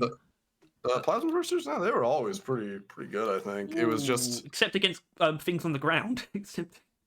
Just Oh quite a few yeah, things. that was always the problem. Yeah, that's another nerf that wasn't a nerf, but it was a nerf because they did crazy damage, and then they took the damage from them, and then we realized, oh, these are like instantly dying whenever you're using them on enemies. This doesn't work. So yeah, no, it was, and then like they never brought the damage back. They just fixed the like terrain collision so that they're for And lack that of a better word, somehow was playable. enough because it's really good. Yeah, no, yeah, I love Plasma Burster. That's my go-to on Hurricane. It's not my go-to, but I like it. I mean, the Hurricane. Oh man, I like the Hurricane a lot. I think about it sometimes. Good fucking weapon. It genuinely. I thought, but when season 1 first came out, I wasn't too sure about it. But then I've come to realize it's like my favorite gunner weapon, pretty much. I mean, I don't know, man. You mentioned earlier about how aren't your like most of your go-to builds not using the 3rd generation weapons, like the new. Yeah, I'm very I very would much say just I would say most of mine use at least one. hell yeah. I'm a big fan of them. I don't know if that's because I was like, we're at a weird age where we were pretty young back then. Because of where for sure. we're at. Like, It's and just you that- kind of your brain sort of does things where you become more decided on what you like. Mhm. Our as you brains get were older. literally not fully developed. When those I mean, weapons it's still were not added. right. What's the age when it's like 25? Isn't it, or 21. something? Oh, you're not even 21. No, I'm not. Don't God, tell him you're that. such a baby. Shut 25 up. checking in. Yeah, my don't worry, my brain is fully developed and I feel stupider than ever. That's the whole thing. The smarter you are, the stupider you feel. I Brain guess. go crazy. Oh god. I mean, I want to talk quickly about cave shapes though, because your idea for like new mission types, right? Putting pre-existing missions in like other caves and things like that. I don't know if cave shapes has any bearing on that desire to like see missions like Yeah. flipped around a bit, new like in like new settings, kind of. I guess.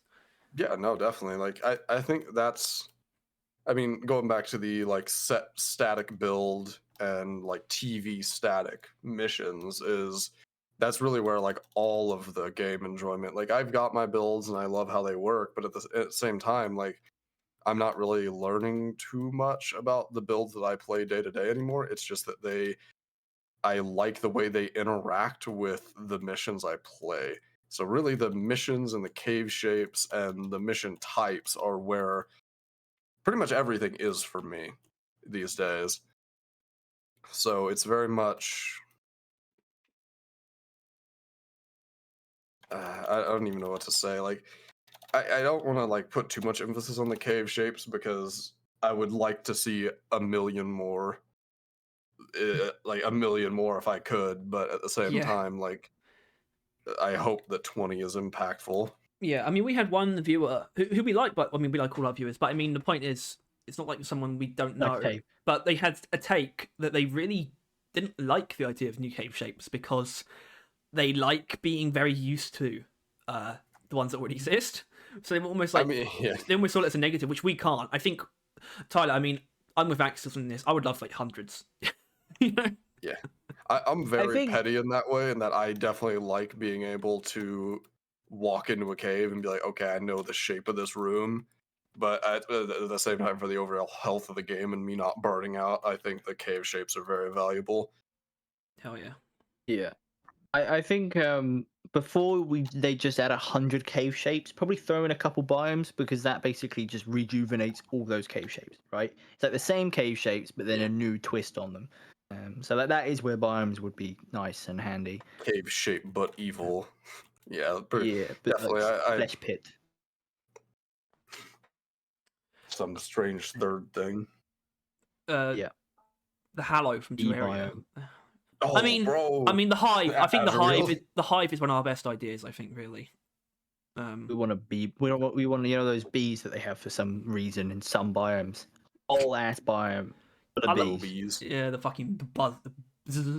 Oh god, I want to ponder something pretty interesting and He's pondering his orb. calamitous, which is Yes. the gap between season 5 and 6, right? And how apparently the maintenance updates were a lot more consuming than Ghost Ship anticipated, right? Which has something to do with Rokor being delayed. Our impression. I don't think it just has something. I think it is entirely. I know, but I don't like to be 100% because I don't remember everything 100%, and they weren't like that conclusive about it. But it seems to me that they basically, the idea was that they would be working on Rogue Core mainly, even while they were doing the maintenance updates. But it seems like they basically, since they started doing the November one, up until now, they haven't touched Rogue Core, is what it seems like. And which is why I have to nowhere wonder. Near as much as they should have. Yeah, which is why I wonder with like the things like the whole ass, don't half-ass things. Should they do anything with Deep Rock between season 5 and 6? I think Tyler's, you've said a piece on this. I think that they just shouldn't at all. I think I'm probably with you, but I don't know if they would be able to stop themselves from doing something at some point, because it's such a long time. Yeah. Would you be? Because I think with the knowledge that like anything they do to Deep Rock ultimately delays Rogue Core, and delaying Rogue Core delays season 6. That's the price you pay.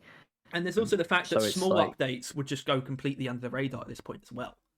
So Yeah, because I think the the November maintenance update was straight fire, right? For what it seemed like it was really good. But ultimately, knowing that the price for that maintenance update might be like a year of like waiting until like like Rogue Core season 6, like the domino effect of that, it becomes hard to defend it, even though everything it did was good, and ultimately, despite how hard season 4 tried, it managed to make it more bearable, with like making Rockpox tolerable and so forth.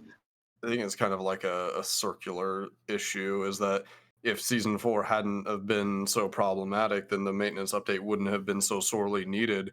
But since it was, then it is, and now Rogue Core is feeling the pain because of it. But I mean, I think that the timeline that we are in, the maintenance update was the right way to go.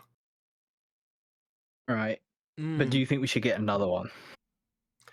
In between 5 and 6, it Yeah. just depends on how, if 5 has glaring issues like 4, which so far, I mean, just from the outset, it doesn't seem like there's much that can be as bad as the omnipresence of Rockpox.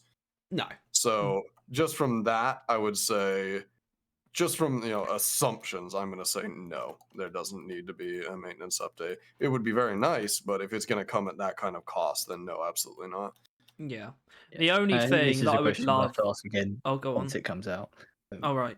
Right. Like once we got season 5, played around with it for a little bit, we're like, Yeah. no shit, come back. The only thing, because obviously they always do something. It seems to be at this point they do something a little bit extra for the anniversaries, pretty much always. I guess that's like something you could point to, like the next Deep Rock anniversary, what they're gonna do in game. And I remember, I think it was the 3rd anniversary, is when they added Scale Brigade, which was like awesome because it added like a whole framework to like unlock. I don't know if they somehow managed to pull something like that, because the idea of like a retro framework where it's like the earlier models of the weapons. If they added something like that at some point, it's like for like an anniversary thing in between season 5 and 6. So that's next anniversary. It's not a terrible something idea. very much is that like isn't like the closed alpha of Rogue Core going to be coming out at basically the same time as the Deep Rock anniversary? Yep. So if you want to look at it a certain way, they will reach a landmark and then be doing the anniversary, which they might justify to themselves, all right, we'll just pop back over to Deep Rock, and like do an anniversary update. We'll thank all 3 players still playing the game. Whoa. I don't think it's gonna be quite that bad. Yeah, it's all 3 of us. No. Oh shit. Yeah. 2.5. Which is still going. 2.5. What? I know I'm the half, and that's what upsets me. Yeah. Anyway, so there was a question that I sent you as Tyler. I don't know if you saw that. Like yesterday. Gets access to my account. Yeah, I do have access to Tyler's because he got banned from the Deep Rock Discord. And it was just about it's sort of like a more questions. trivial question, which was just about if you have an update you can point to that is either your favorite or you think is like the best for the game they've done so far. I still think the update that, I mean, shockingly, my favorite update is to push a narrative, or the one that I'm going to list is to push a narrative, unsurprisingly. But I think Escort Duty and Refinery Yeah. update. Oh God, was that? That was 31, right? Yeah. I think it was 30. Yeah, 31 or 32. It's either 31 or 32. I always get that and the biomes mixed up because they came out, in such rapid succession. Sorry, Shade. But the fact that they added two missions to the game that were both the most complicated missions in the game when they were added is kind of crazy to me, and shows that there was and or is the capability to add a lot of like daily loop improving content in a single Isn't update. that was also Dreadnoughts as well, wasn't it, Harry? No, I that was imagine the you'd know next that. one. That was the New Frontiers Right. There was biomes. something else in that one though, wasn't there? No, actually, Roughnecks at Work was literally just those two Oh. mission types plus some like cosmetics that they added. Just a bunch of Right, like, and back then that was actually a deal though. That yeah, they didn't just so add it's cosmetics. pre-seasons. Yeah, I can And see that why. was- That makes sense for you, I suppose. Like, I mean, and when Escort was It's added, on it was brand. definitely my least favorite mission because it was so cumbersome. It's gotten a lot better, to be clear, but yeah, it was just so cumbersome when it was added that it was not good. But still, the fact that it was the most complicated mission in the game, and it wasn't like its own update, like it came yeah. flanked with another Well, mission. I think that's why we're actually one of the reasons we have said the things we've said about season 5 is that I don't see season 5 as Deep Scan the update. I see it as an update that is going Exactly. to be putting a noticeable amount of content in like a lot of different areas of the game. Oh So yeah, for sure. a new mission type, a lot like a noticeable addition to your arsenal, which is all the new overclocks. Other mission type additions, like all of the new mutators, which is awesome. New enemies and all that kind of stuff. To me, I really like that it's not Hazards, hyper focused, so you're not motions. gonna get 2 mission types in season 5. But what you are getting is a mission type, overclocks, mutators, enemies, cave shapes, weird like features for like the new difficulty, all this kind of stuff, and that's why I'm really optimistic about how much I'm gonna like season 5 and how highly I'm gonna regard it when it comes out. Because I can see it being potentially the best season, by the way. I think definitely for me, I can see that being a very easy outcome. But honestly, one of the best updates potentially as well. Like I've got All it pretty high needed was the hopes. promotion, like the infinite promotion For thing. me, That was it for you. Yeah, that really did something. That Oh yeah, for sure. Like yeah. and that's the thing is like, yeah, we're not getting 2 new mission types. I'm not saying that's necessarily the bar, but it's 1 mission type and at least another mission worth of content. Exactly. It's, That's what it is. it goes hard. Yeah. Which you just can't really say for the last couple of seasons, really. Yeah. At least No. season 4, if you want to be Well, no, kind. you could go back to even season 2. Season 2 was them just finishing off. Like the weapons are a lot of work, but season 2 was just them finishing off the weapons, and the rest of that update was an afterthought, I think. Nemesis. Nemesis was cool. Like it, really. Nemesis was really cool, and they put a lot of work into it. But I still think that update wasn't that. I think that's why we got a sequel season, was just because of the new weapons that they were adding, and the fact that it had to be spread across 2 updates. So that was kind of weird. Which they've kind of done it again. We're gonna have to get a season 6 because we're gonna have to get secondary overclocks. Deep Scan So, 2. Deep Scan 2. Yeah. Oh Dig my God. even deeper. Oh my God. This time the drill elevator's going horizontally. Oh, Wait no. a minute. Oh, no. Wait a minute. Oh dear. I mean, the jetty boots thing is pretty cool, right? I mean, come on. Putting those in deep scan. That's the good shit, right? It reintegrating content like that. That's the goal, right? They added jetty boots. People like them but can barely bloody use them. So now they're guaranteed on that game mode, and you're going to be using it in probably the best form, which is just flying straight up while extracting. Just beaming. Which we haven't actually talked about the specifics of the game mode, probably because that's best saved for when we played it. Yeah. Really, I imagine. But like, is it too complicated, just right, or too simple for you? I would say it's definitely not too simple. I'm really stoked that things are not the scan pods are not defense objectives. That Oh, goes incredibly hard in Yeah. my opinion. They've been relying on that so much. Yeah, It's very important that they aren't. I think that might have broke my brain a little bit because it felt, you look at the rest of the update feels so in touch. It's like, fuck it, we're gonna do our usual bollocks, which is defense objectives. It's like, no, please, you're so close, but it's not. Yeah. It's not defense objective, and the dual elevator seems to distinguish itself from being another, escort duty thing. Yeah. So I think it's going to come together to be something pretty good. I am of the belief it changed quite a bit in development, though. If you go back to the later months of last year, they were talking about on stream the desire to make a more simplistic mission type. I don't like it was just going to be the first part. Exactly, It was just going to be find the things in the walls that you don't actually inherently have a queue to see, right? No speckles or flesh, just like a dinging thing. But then they're like, we'll add a giant drill elevator that people will insistently demand on being able to pet. Oh, fucking hell. We'll do that. Yeah. Jesus Christ. No sympathy for that No. subset. Yeah, I can't get along with these people. But that's why I kind of think something happened when they were making season 5, where they decided to up the ante on what that mission type would be, because they realized it might be the last one. It's kind of something I'm just throwing out there.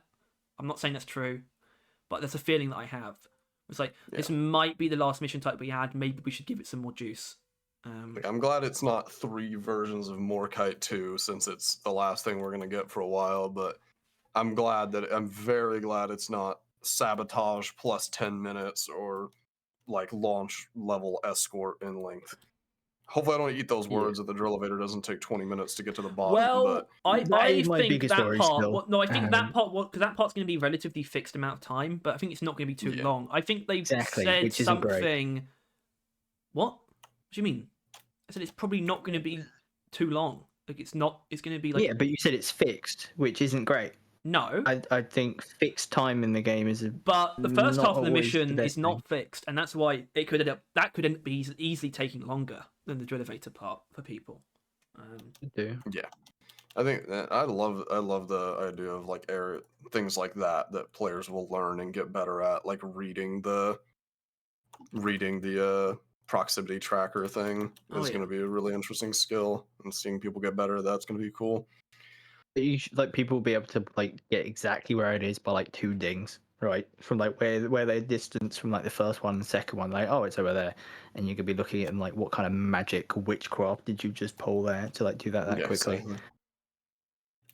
Always good stuff. But then, I just hope that the drill doesn't take too long. Although even if it does, at least it's a very interesting angle to fight, right? Oh yeah. Like it's not the usual like shooting straight up. Finally, we have vertical combat. I'm looking forward to the corpses falling on your faces, preventing you to be able to like see anything you're trying to shoot. That's going to be fun. Corpse removal mod's going to go hard. No, man, I want that. I want to be swimming in. Yeah. Or like corrosion, the sludge pump. Well, then again, you're going to shoot up with the sludge pump. They're going to dissolve, but then the sludge bubbles are going to come back down on your head. So it's just replacing. Well, we're assuming that it'll probably like with the mine head, where that kind of stuff just dissipates into it. Like a spreader's not actually going to be that big of a problem necessarily. I don't think. Yeah, we would hope. That's what I thought as well. Yeah, a bulk detonator might, because they can still spawn in it. Have to wait and see. All right, I really need the toilet, so I don't know if we want to. I mean, we could probably wrap up. I think we've covered. Yeah, I think everything. If we're being real, we need everything irrelevant and like 2 of the main points. So yeah, I warned you of this. I warned you. No, this is perfect. It's what we wanted it to be. To peruse, I guess is the term I'm using. But yeah, I think we are done. I think we've squeezed a tired man of everything that we can.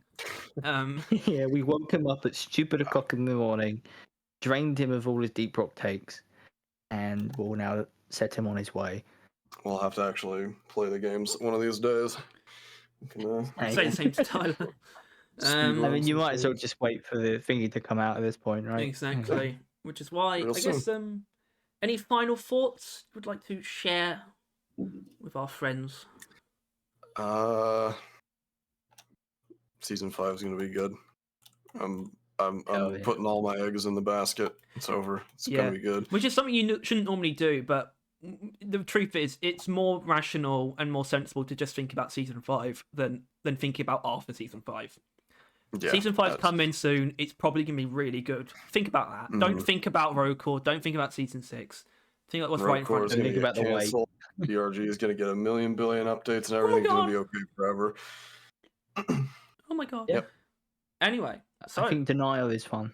I think that brings this our first special guest episode to a close. The Barrel Vision podcast. Thank you, genuinely, Axis, for joining us. For sure. It's been an absolute pleasure. And no point not saying this. We would love to have you on again at any time. We were thinking if we could ever do it again after season 5, it'd be cool to review season 5. Something like that. We can look at some more season 5 relevant stuff as it comes out. I don't want to shoehorn myself into everything you guys do, but if you ever have a topic that we would allow it. Might be an unofficial expert on, I'd be more than happy to weigh back in.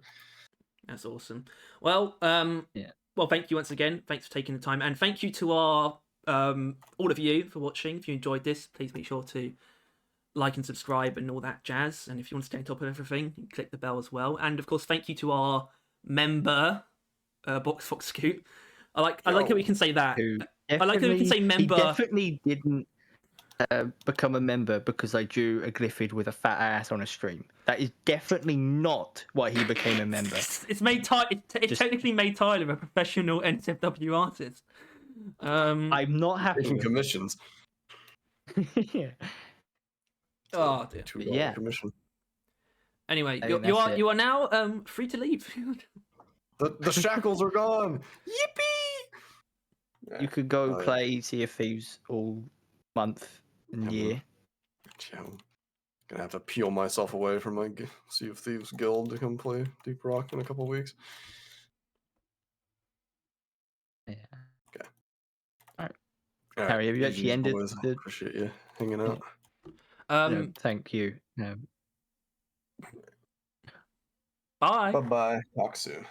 Bye.